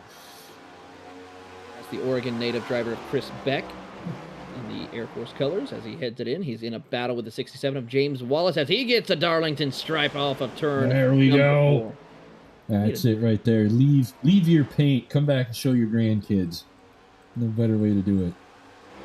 think we need to talk about having a Darlington stripe counter here as he's going to hit the wall again. Big time right there for Beck as he's going to hold on. The 97 machine goes to the inside of Jonathan Vachon to the inside. The 46 is next of Simon. It makes contact with him. Here comes Milliken as well. Yeah, Beck's up in that wash right now. He's gets another tap. The 42, the Jägermeister, gave him a little hit check. Almost put him into the wall, but he's able to hold on to that. He was able to barely hold on to that, and here comes the 37 machine next of Brian Dublé as well, as he will give room and try to see what he can do. He gets a bump right there. In the middle of the corner. Heck of a shot. Heck of a shot. So you got to know about our Air Force boys, though. They're quiet, but they're deadly. I wouldn't be surprised we see Beck get this thing gathered back up and move back up into that top 5 again. He was almost there. I hope he didn't get too much right side damage kissing the wall like he did. He's back in it again, Taylor. Once again makes contact with that wall. He is really struggling out there on the circuit with this run here as we ride on board with Chris Beck. He's only been out on the track for 24 laps on this set of tires, so curious to see what he can do here. As, of course, Lane Allen, who we touched on earlier, he's finally pitted after over 70 laps. He's now in 10th, a lap down. We'll see what he can do during this run and how far he's going to stretch it here. We're on board there with Chris Beck. You see Chris into that wall. We talked about that on the onset of the race. Once you get pulled into that wall, you can't just turn and come off of it. There's this friction factor that pulls that front tire in, and if you turn left too hard, you are going to left turn Clyde right in front of somebody who's trying to get around you. So you got to wait for it to settle out and get on that straightaway and then slowly pull off that wall. That costs a lot of track position when that happens. It certainly does cost a lot of track position here as we watch the 12 machine trying to work his way through. That's Josh Mayu, who is currently 19th, 6 laps down from your race leader after some technical difficulties, but his will continue to race on here as he'll look to the inside of the 97 machine of Jonathan Vachon for position as Vachon gets up into the wall. Everybody's starting to earn their stripes now. So, the point is, I mean, do you want to be a private or do you want to be a master sergeant? The stripes look cool, but they are definitely not going to help you gain track position at this point. So as the tires wear and the cars get a little bit tired and they start to do that understeer, I think we're going to see a lot more sparks flying on the right sides. We certainly are going to see a lot more sparks here as we keep an eye on the competitors as they continue to log laps around the circuit. As we watch here, Vachon trying to just hold off slower traffic now and trying to see if he can continue to log laps here. Keeping an eye on Lane Allen. He is trying to work his way back into the top 10 a little bit further. As we have a change for position, Nicholas Moreau and Chad Lang battling for second as we have to go up to the 15 and the 4 machine. As Lang has caught up to Moreau, this is going to be a heck of a battle between your top 2 or your second and third place drivers. I think the 4 is going to get around him pretty quick here. Looks like he's been managing his tire wear pretty good. We've been talking about these guys all night. How consistent are they? Right? They haven't been up in the wall, haven't been getting loose in the corners, made clean pit stops. We're almost 3/4 of the way through this race, and these guys are right there looking on that podium finish. They certainly are, and they're going to bring in a lot of great battling here in this closing stages of the race as we ride on board with Nicholas Moreau. As he continues to just log laps, trying to see what he can do, if he can go catch Paul Bragoli, which I think nobody is going to be able to do so far. 16.3 seconds ahead of Moreau and Lang. And Paul right now is actually letting one of the lap cars with faster tires get around him just to be safe as we watch this battle for second place and Lane gets by Moreau. Smart move indeed for Moreau as well as Pergoli to let the faster cars by. That can save him a ton of time here when the balls get rolling for him. He's actually even picked up a second. It was at 17 seconds now between him and Chad Lang, who moves up to P2. Yeah, you see Chad after that clear, though. He's really pulling on Moreau already. I wonder what he's been hiding in that number 4 car right there. I think we're going to see some petty greatness tonight. Keep an eye on that car. I got a feeling. You got a feeling? I got a feeling. Is tonight going to be a good night? Tonight's going to be a good night. Hey, okay, if I sing anymore, it's a copyright violation. Exactly. Stop. Just stop. Just wait. Unless you want to wait a minute. Taylor doesn't know this, but I actually got paid extra to sing on this broadcast. So Oh, you did? Okay. Yeah, it was okay. an extra $1.50, and I mean $1.50 is $1.50, buddy. Hey, you can't go wrong with that. That's like a quarter of a gallon of gas. Right? Depending on where you are located in the United States.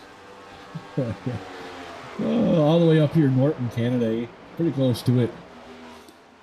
Certainly will agree as we watch on here for position. We are watching Paul Brigoli just absolutely picking him up, putting him down as he works his way around the traffic, as he currently holds a 17.3 second lead over Chad Lang in the 4-car.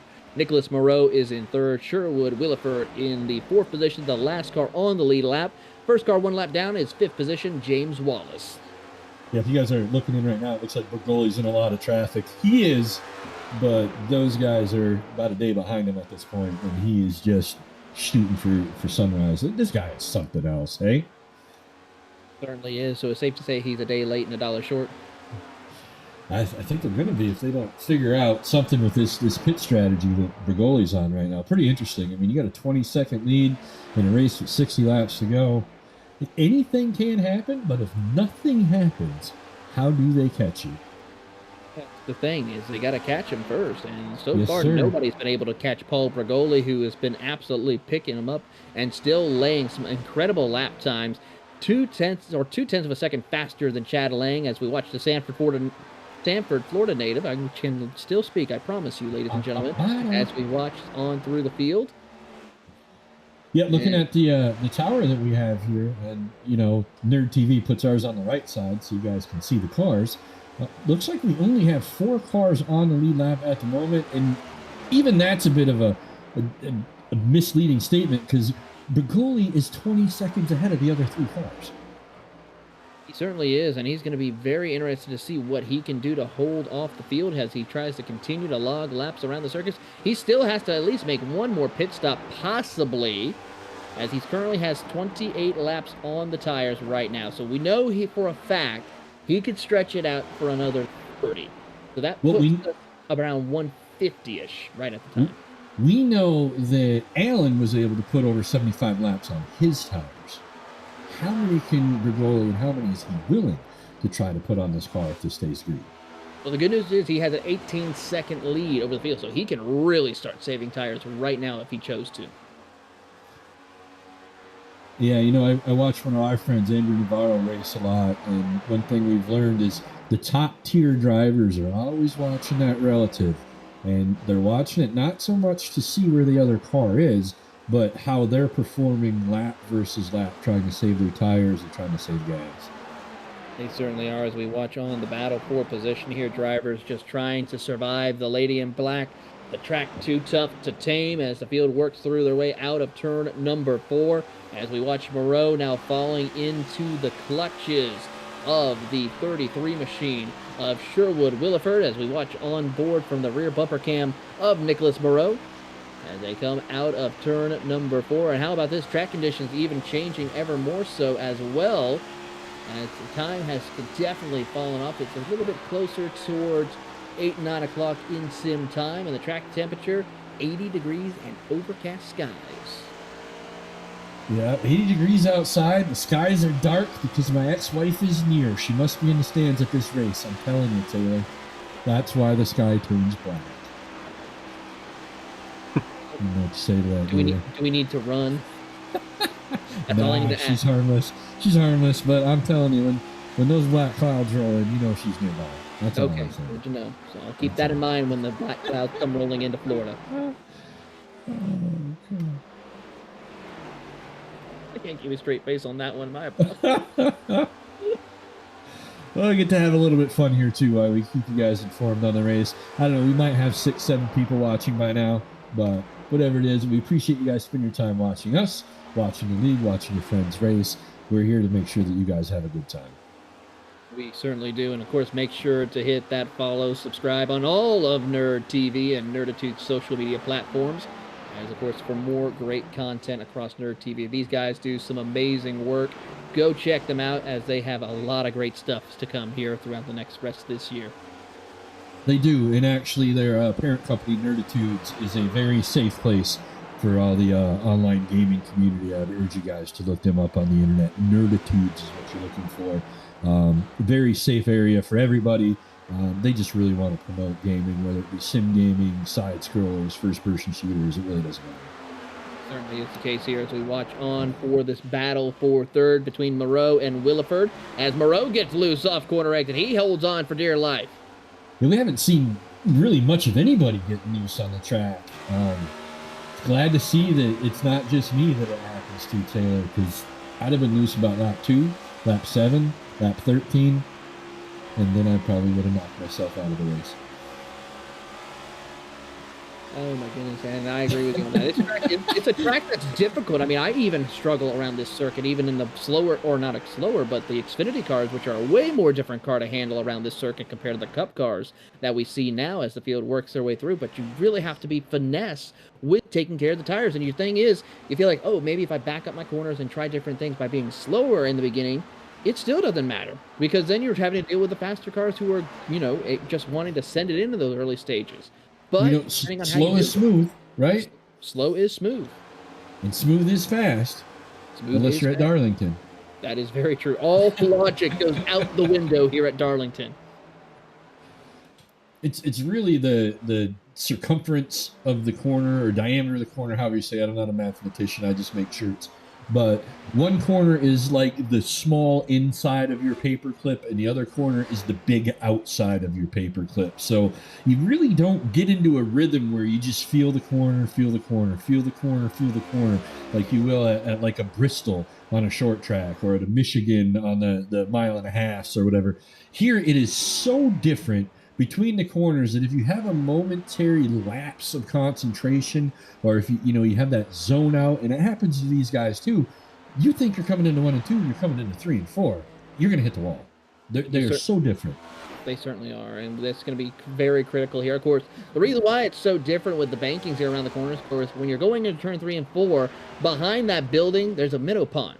Back in the early days of this circuit, and of course the owner of the property, when they were building this circuit, they said they were not allowed to mess with that minnow pond whatsoever. And of course came the famous egg-shaped oval that we see here today, where the banking is 2 totally different angles on either side of the circuit here, and of course provides that uniqueness that we know here at Darlington Raceway. And of course some interesting stories about this circuit. There was, of course, a former winner here at the circuit who ran this race, the 500-mile race, on just 1 set of tires in 1. But the thing is, he chose the absolute hardest tire compound you could think of. Steel? Pretty much. Looking at the scoring tower now, Moreau and Williford have pulled in on the pits, which puts Lang and Briccoli by themselves again on the lead lap. Certainly is here, and that will now change everything. When will we see the rest of the field start to come down pit road? Where will we see drivers such as Lane Allen, who is now the first car 1 lap down, Paul Briccoli, come out on top with these runs? At the final commercial. Go ahead, Scott. The strategy that you're trying to figure out at this point is a whole lot harder, because how much time can you make up on the fresh tires versus how much time you lose if you stay out to the guys that have fresher tires? Like, there's the whole alphabet math algorithm that comes in here that really, really makes the strategy so important this late in the race. It certainly is. Well, you won't miss any of the action regarding those who are coming down pit road. We're going to take our final commercial break, but when we come back, we'll bring the conclusion of the Darlington 250 here on NERDtv.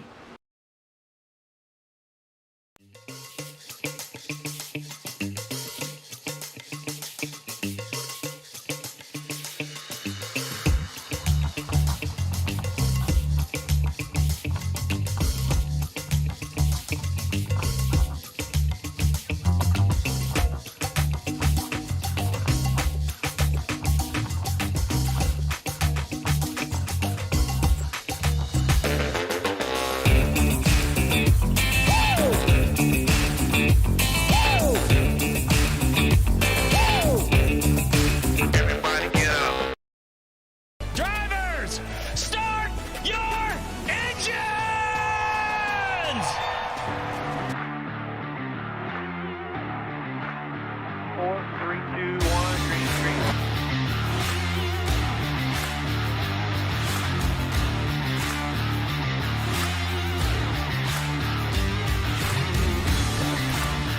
I have no right grip whatsoever. I'm sideways. Sideways everywhere. Come on, man. Do what you can.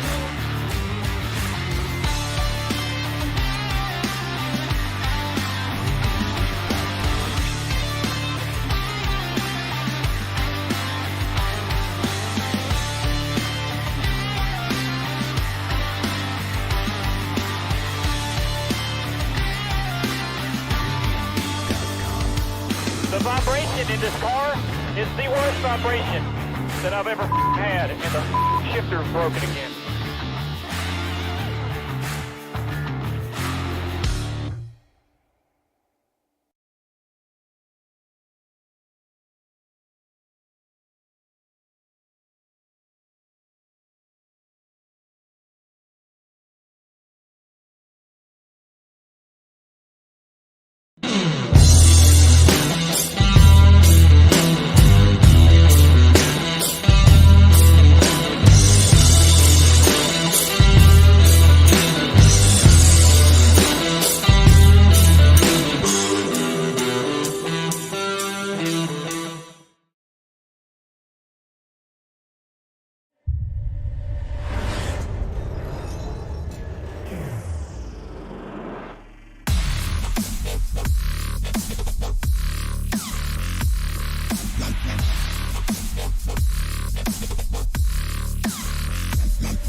Are you ready to chase the moonlight?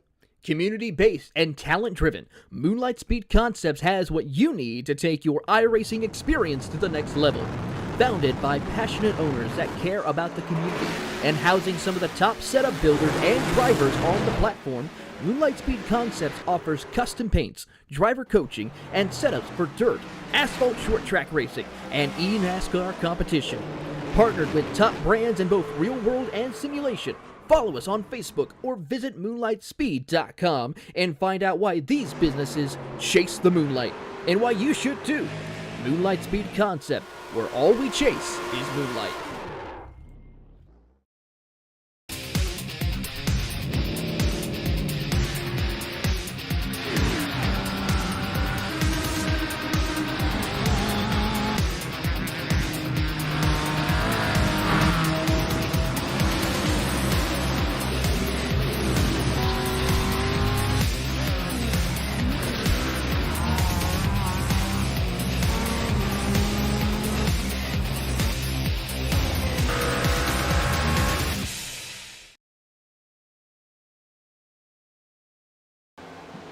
You saw it all here on NERDtv, drama-filled here as we watch on as Brody Hanna holds on for dear life here trying to negotiate lap traffic, and I think I just heard over the radio Wayne Grassy just said, what in the world's going on tonight as people are trying to just survive this race?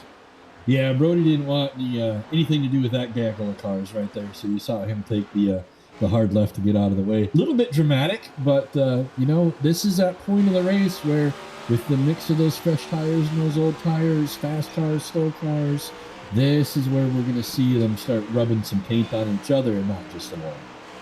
Certainly is the case here as we keep an eye here. We're riding on board with Steve Allen, who gets around Paul Brigoli to get his lap back finally.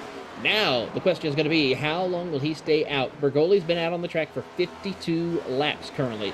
We've seen him stretch it out to about 57. Will he stretch it out even further than last time? We're going to find out. And, of course, for Lane Allen, he's still got a good another 40 laps left to go. And, of course, there is less than 40 laps to go in the race. So he is looking to be quite in a decent position here, depending on how the field goes around this circuit. Yeah, see, we're talking about that math earlier and how it's going to break down. I got a feeling if Bergoli doesn't get in there pretty quick and make that pit stop, sure, it's only 14 seconds, but that doesn't account the time it takes to get down pit row and off pit row. He does that, that's about 30, 35 seconds, and that's how far ahead he is of Allen right now. The longer he stays out, the smaller that gap gets between him and Allen, the harder it's going to be for him to make that pit stop. Is the case here. Here comes Paul Brigoli down onto pit road. He's not going to go any further. These tires need help. There it is right there. Yep, that's exactly what we were just talking about. So now you catch his time from here until he's off pit row. He's going to come out right behind Allen, most likely, maybe in front of him, but with momentum, Allen will probably get around him, and then we should have a race with those two. Yeah, it's going to be a good race. We're happy to have you with us here on Nerd TV as Lane Allen's trying to work his way around the circuit to see if he can close the gap. Waiting to see where he comes out. Brigoli is now working his way before he hasn't even reached his pit box, and Allen is coming out of turn number 4 now, so he will inherit the race lead before Brigoli gets into his pit box by the looks of it. There's Brigoli on pit road. Now let's see how long he can stay out on the circuit as we watch Lane Allen continue to lock laps. As caution is out. Flag comes out. This changes everything. Oh, little extra contact there into the 44 back. Oh, that's too bad to see. Looks like he got up into the wall, came back down, got in the way of the 7, spun out, got her part set there just like he was supposed to, but got just one more little love tap there at the end. Tough break right there for Chris Beck, as Beck is having some issues there, as now the caution is out. And now the question is going to be, Brigoli, is he going to be caught a lap down, or is he going to be able to stay on the lead lap? Lane Allen and Nicholas Moreau are the only cars on the lead lap at this time. Yeah, this is going to get interesting in how it scores. If that would have taken a couple seconds longer, Brigoli would have been okay for sure, but was he moving when the flag came out, or is he still getting those last 2 tires put on? It's going to be real interesting to see how they score him. Sad to see the Air Force car go out. Got to give a shout out to my son, Senior Airman Jacob White, coming home from Kuwait right now. Would have loved to see the U.S. Air Force car finish this race, but at least the driver is okay. He's out, he's walking. The infield care center said he's all right. Good to hear right there for, of course, Wayne Garassi, also involved from DeLand, Florida, as he works his way through down on the pit road. There you see Lane Allen making his way. Smart move come down pit road as Brigoli will take over the race lead as Chad Lang is about to get a grip and get the lucky dog here. The number 4 machine will receive the Get a Grip Lucky Dog Award. And, of course, hopefully you all can get a grip with some amazing Martin Sports gloves. I do got to say, I use my Martin Sports gloves daily. I love the white and blue combination. I do got to say, though, Scott, do you have a purple pair? I do have a purple pair. We got purple and black pair. Yes, we do. I believe our Mystics are purple, black with some blue hues thrown in there. They are available at martinsports906.com. Shameless plug. Hey, well, I mean, your last name is Martin, the owner of Martin Sports. So yes, it is not a shameless plug. You can say that. Well, I'd like to, if you guys could at least stop by the website, martinsports906.com, see what we're all about. Along with that, we had talked earlier about iRacing, iFlag. Somebody else who I really think we got to mention, though, is Moonlight Speed. That is the only spot that I can go to get us set up to be competitive in the iRacing circle. And, of course, we do that while drinking our roasted Jim's coffee. Yes. Cannot go wrong with either one of those amazing companies here. Of course, both of us drive with Martin Sports. I got to say, some amazing setups. I've used them all season long here for the Xfinity Series. Picked up 3 wins myself, so currently on a bit of a run to beat my record for most wins in a single year. So I'm looking forward to this. Everybody's watching there in TV land. Listen to some of the drivers here. We had speculated during the break that they might be having some connection problems. We are having drivers get disconnected from the service. A lot of technical issues. That's one of the things we have to deal with here on the iRacing service. It's a tough break. Of course, we are approaching Build Week coming up tomorrow. A lot of exciting content coming to the iRacing service here this week. Of course, we have Lucas Oil Speedway coming up this week as well, one of the dirt tracks. Of course, amazing track coming out from Norway as well. That's going to be free content. And then, of course, we will see the Australian Racing Circuit from Germany and our first ever electric car added to the iRacing service, the Porsche Mission R, an all-electric GT car from Porsche is going to be also added to the iRacing service this week, and then some other good little goodies and updates, especially to the Arkham Menards car and the Lotus 79. Yeah, I'm not, the electric thing. I'm a save the planet kind of guy, but I really, really love the smell of gasoline at a racetrack, the sound the cars make, the rumble of the V8. I'm really trying to embrace the electric car racing. So I think it's amazing. It's beautiful, but until they put weapons on them like BattleBots, I'm just not in it, bro. I'll second that. I think it's going to be interesting. Of course, I'm a Porsche fan, so I look forward to it, period. I appreciate that you say Porsche like Mr. Porsche says Porsche instead of being, that typical suburbanite D-bag that says Porsche. Yeah, we don't talk about those people. We kindly ask those people to leave the premises when they start saying that. Yeah, the dealership won't even talk to you. Like, show me what Porsche got online. I don't have a Porsche. Yeah, we don't have those. We have Porsche. Oh, so as we wait to see how this cycles out, it looks like Bergoli was able to stay on the lead lap. We had talked about that earlier. So we're going to have 4 cars at this point on the lead lap once they tighten up. Is that right, Taylor? Do I have that right? You have that right. 4 cars are going to be on the lead lap. It's going to be Lane Allen, Paul Bergoli, Chad Lang, and Nicholas Moreau, who is going to be your top 4. And we're going to go back racing here as we're single file enter into the restart zone. And as the field works their way in there, Lane Allen will lead them to the green flag as we go full throttle racing back at it here. And Darlington under, going to now be soon 20 laps to go, make it now about 25 laps to go here around Darlington Raceway as they work out of turn number 2. Lane Allen, Paul Bergoli work their way through. No detail as one driver has a penalty. That's the 03 of David Courier. He's going to come down pit road as we ride on board with Lane Allen as they work their way through the middle of turns 3 and 4. But here comes Bergoli with a head of steam down. He will try to throw his nose a little bit as he rides on board with the Purple People Eater, heading back into turns 1 and 2. Sends it on up to the top of the racetrack as he tries to hold on for this race lead. David Courier actually backed his race car up on the racetrack just now to make sure he made pit row entry. Lucky he didn't pull a caution out for that or get black flag for going backwards on the racetrack. Yeah, that would not have been good right there for Chris Courier in that predicament. As we'll keep an eye on the action here. As we watch Lane Allen holding off Paul Bergoli, he shows the nose to the inside, thinks better of it, doesn't make it work as they continue to jockey for the race lead. Lane Allen, though, definitely showing some pace here in the late stages of the race. You see how well iRacing does the virtual raceway here at Darlington, where you see the little rubber marbles at the top of the track all over the front of that Chevy Camaro. It really is an amazing simulator. For people that have just watched it and haven't had a chance to try it, you really should give it a roll. Yes, and for those of you who are wanting to learn more about iRacing, visit iRacing.com.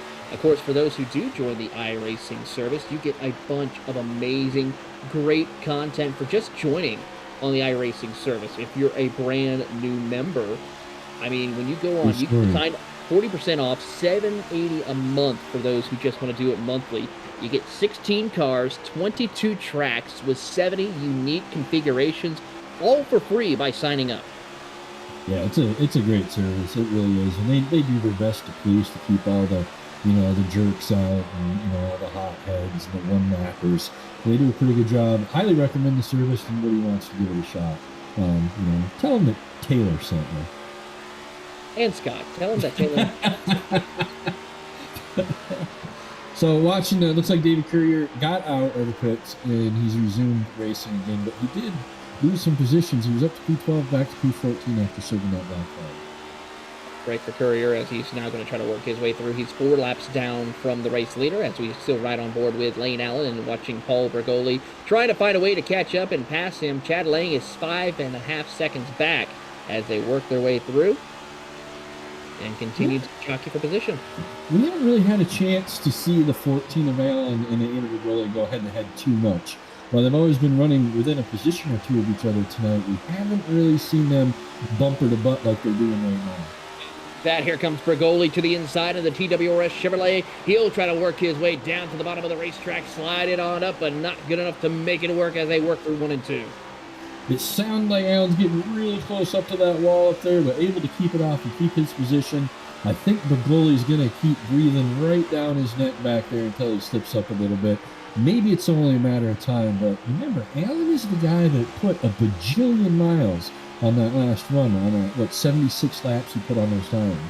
He certainly did put about 70 some odd laps on these tires, but now it's even Steven just about for these two competitors. Only a 2-lap difference. Bergoli has 2 laps older tires than Lane Allen, and that's definitely going to come into play by just 2 laps here as they work their way down in towards the front back straightaway, heading into turn 3 and 4. Under 20 laps to go here at Darlington Raceway for the season opener of the Full Throttle Sim Racing Series Mach-1 Performance Cup Series here at Darlington. A great season lies ahead of us here on the iRacing service for the Full Throttle Sim Racing Series.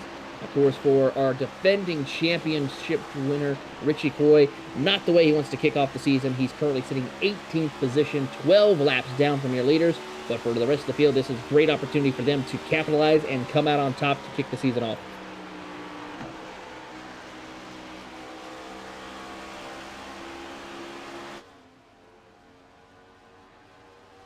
Having a little bit of a technical difficulty on my side, Taylor. We got no audio from you guys. I'll get that fixed.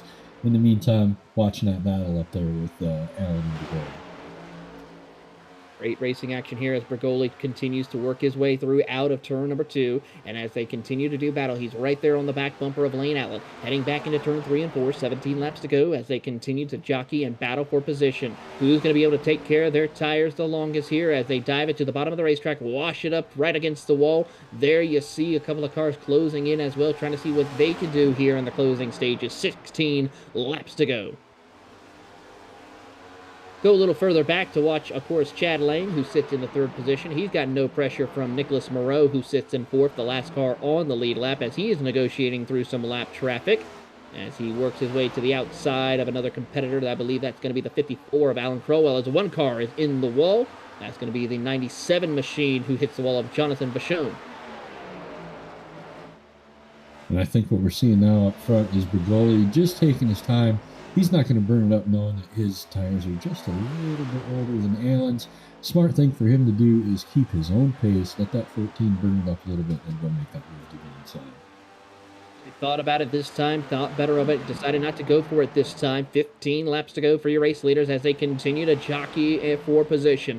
Will we see another classic Darlington finish? Lap cars up ahead, the 57 of Joshua Johnson up ahead for your race leaders as they head back into 1. I tell you, looking at the overhead view on my other screen, these got to be 2 of the best looking cars out there under these lights right now. They certainly are, as here comes Bergoli. Thought about looking to the inside again as they continue to, as we watch Johnson, who's had a tough break all race long, as he gets another Darlington stripe for the Ratonal, Illinois driver. You see that 57 earlier today when he was off pace, got out of everybody's way. It's awesome to see towards the end of the race, lap cars are yielding and letting those leaders fight it out. I can't tell you how frustrating that is to see in most open and fixed races where lap cars just don't do that. Again, testament to the drivers in this league. Good job, fellas. Very good job, fellas, for all of them as they work around the 7 machine of course, Wayne Grassy, as he works his way through for the DeLand native, giving room for his it looks like Floridian neighbor. Yeah, and it looks like the goalie had to let out of that a little bit. You see, he lost some momentum going into that corner. The gap between himself and Allen a little bit greater than it was going into that corner. But then as soon as we say that, we watch him coming off the exit. He's really pushing it now. There he is, as we watch the Deltona, Florida native, and he's got the Gator racing machine. Looks like the nose has been chomped up by a Gator a little bit right there. It's just flattened quite a bit. Yeah, and I wonder how much effect that's having on him on the brief straightaway speed that you do need to have here. It does look like the goalie's able to close in on him a little bit on those straightaways. Or, I'm sorry, the red car. I'm reading the wrong name there. And as I said that, we got passed. So that damage is definitely going to affect that car now as he's going forward. Certainly is, as we go back up to the front of the field, coming to 10 laps to go for your race leader. Double high five from Barney the Flag Man as they come across the line. It's going to be a fight to the finish here for the season opener at the Darlington Raceway. Who's ready to dance with the lady in black here in victory lane? We're about to find out as they come out of turn number 2. Down the back straightaway, Bergoli gets a great run off corner exit, but not close enough. No, they still got a good 2-car gap between them, even though on the broadcast it looks like he's right up on it. It's still solid car and a half, 2-car gap. He's going to have to get that momentum coming off of the corner and get him on the straightaway. Otherwise, you risk both cars trying to make that pass going into the corner. They work their way through and continue to jockey for position. It's just great to see some heads-up racing between these two competitors. Yes, there's only 4 cars on the lead lap, but still, after 176 laps, we still have these 2 cars nose to tail battling for position. No one can really tell who is going to come out on top. Yeah, how cool is that? I mean, we've been here for a couple hours watching this race. We're talking about these guys all night, and it might only be down to 2, 3, 4 cars, however you want to look at it.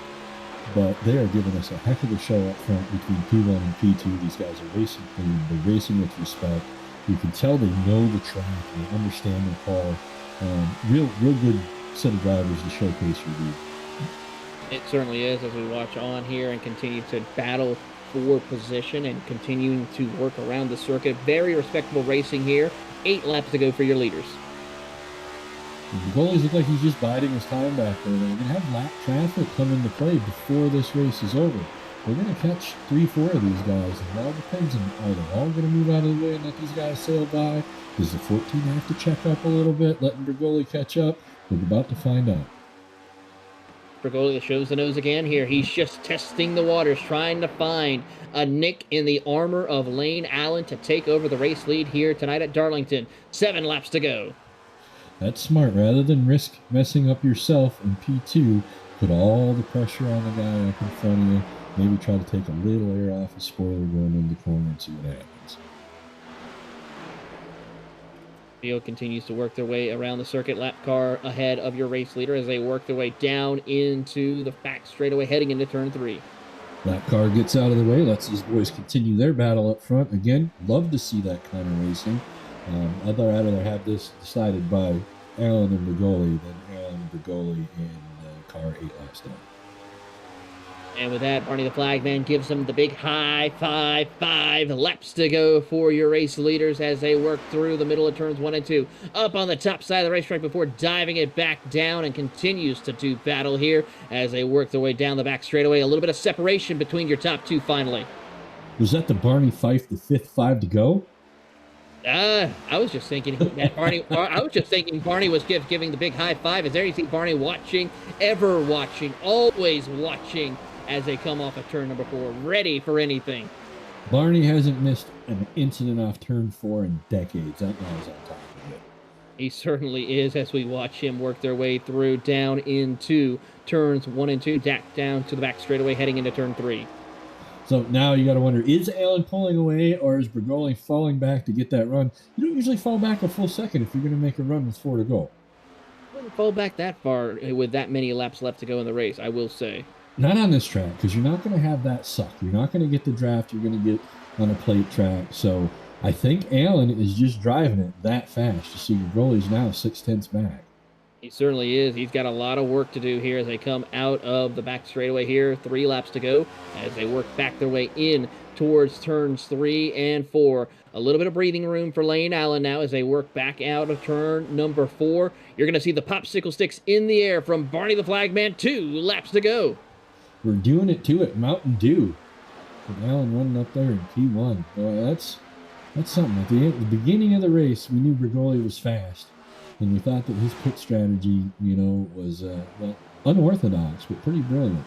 Looks like make up 0.8 of a second here with 2 to go. He's going to have to really get on the vertical pedal on the right. As they work their way back into turn 3 and 4, it's going to be the white flag one more time around here as they come across the line. And Lane Allen leads the charge one more time around, presented by Moonlight Speed, as they head back in through the middle of the corner, heading up to the top of the hill, and continues to battle and jockey. Lap traffic in front. This is going to provide a little bit of a difficult situation for Lane Allen as they come down. They give way, though, for Lane Allen as they head back down into turns 3 and 4 for the final time. Lane Allen made the amazing strategy calls for staying out the longest, and he will capture the Martin Sports winning moment here as they cross the line. Lane Allen, your winner at Darlington. Nice race, Lane Allen. Nice race. Very, very very smart the way he ran those tires as long as he could on that middle stretch. Certainly here as they continue to work their way through. Some cars are still working their way across the start-finish line here.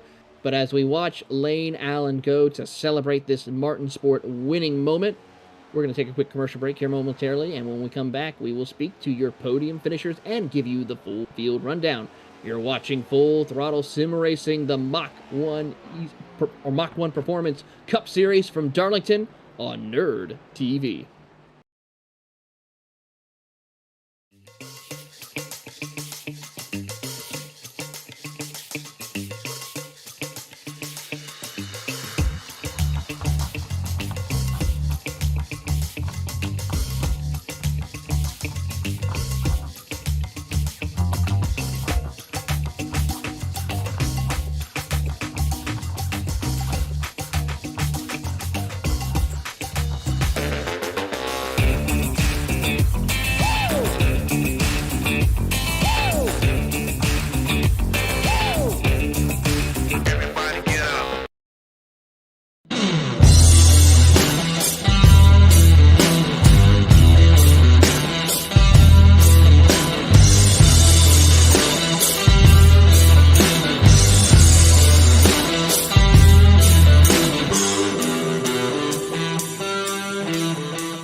Are you ready to chase the moonlight?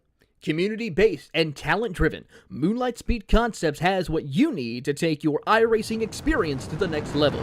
Founded by passionate owners that care about the community and housing some of the top setup builders and drivers on the platform, Moonlight Speed Concepts offers custom paints, driver coaching, and setups for dirt, asphalt short track racing, and eNASCAR competition.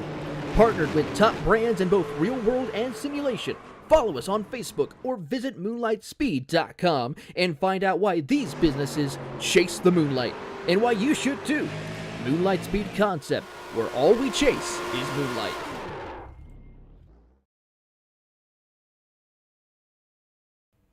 Welcome back to NERDtv coverage of the Full Throttle Sim Racing Series, the Mach-1 Performance Cup Series from Darlington Raceway.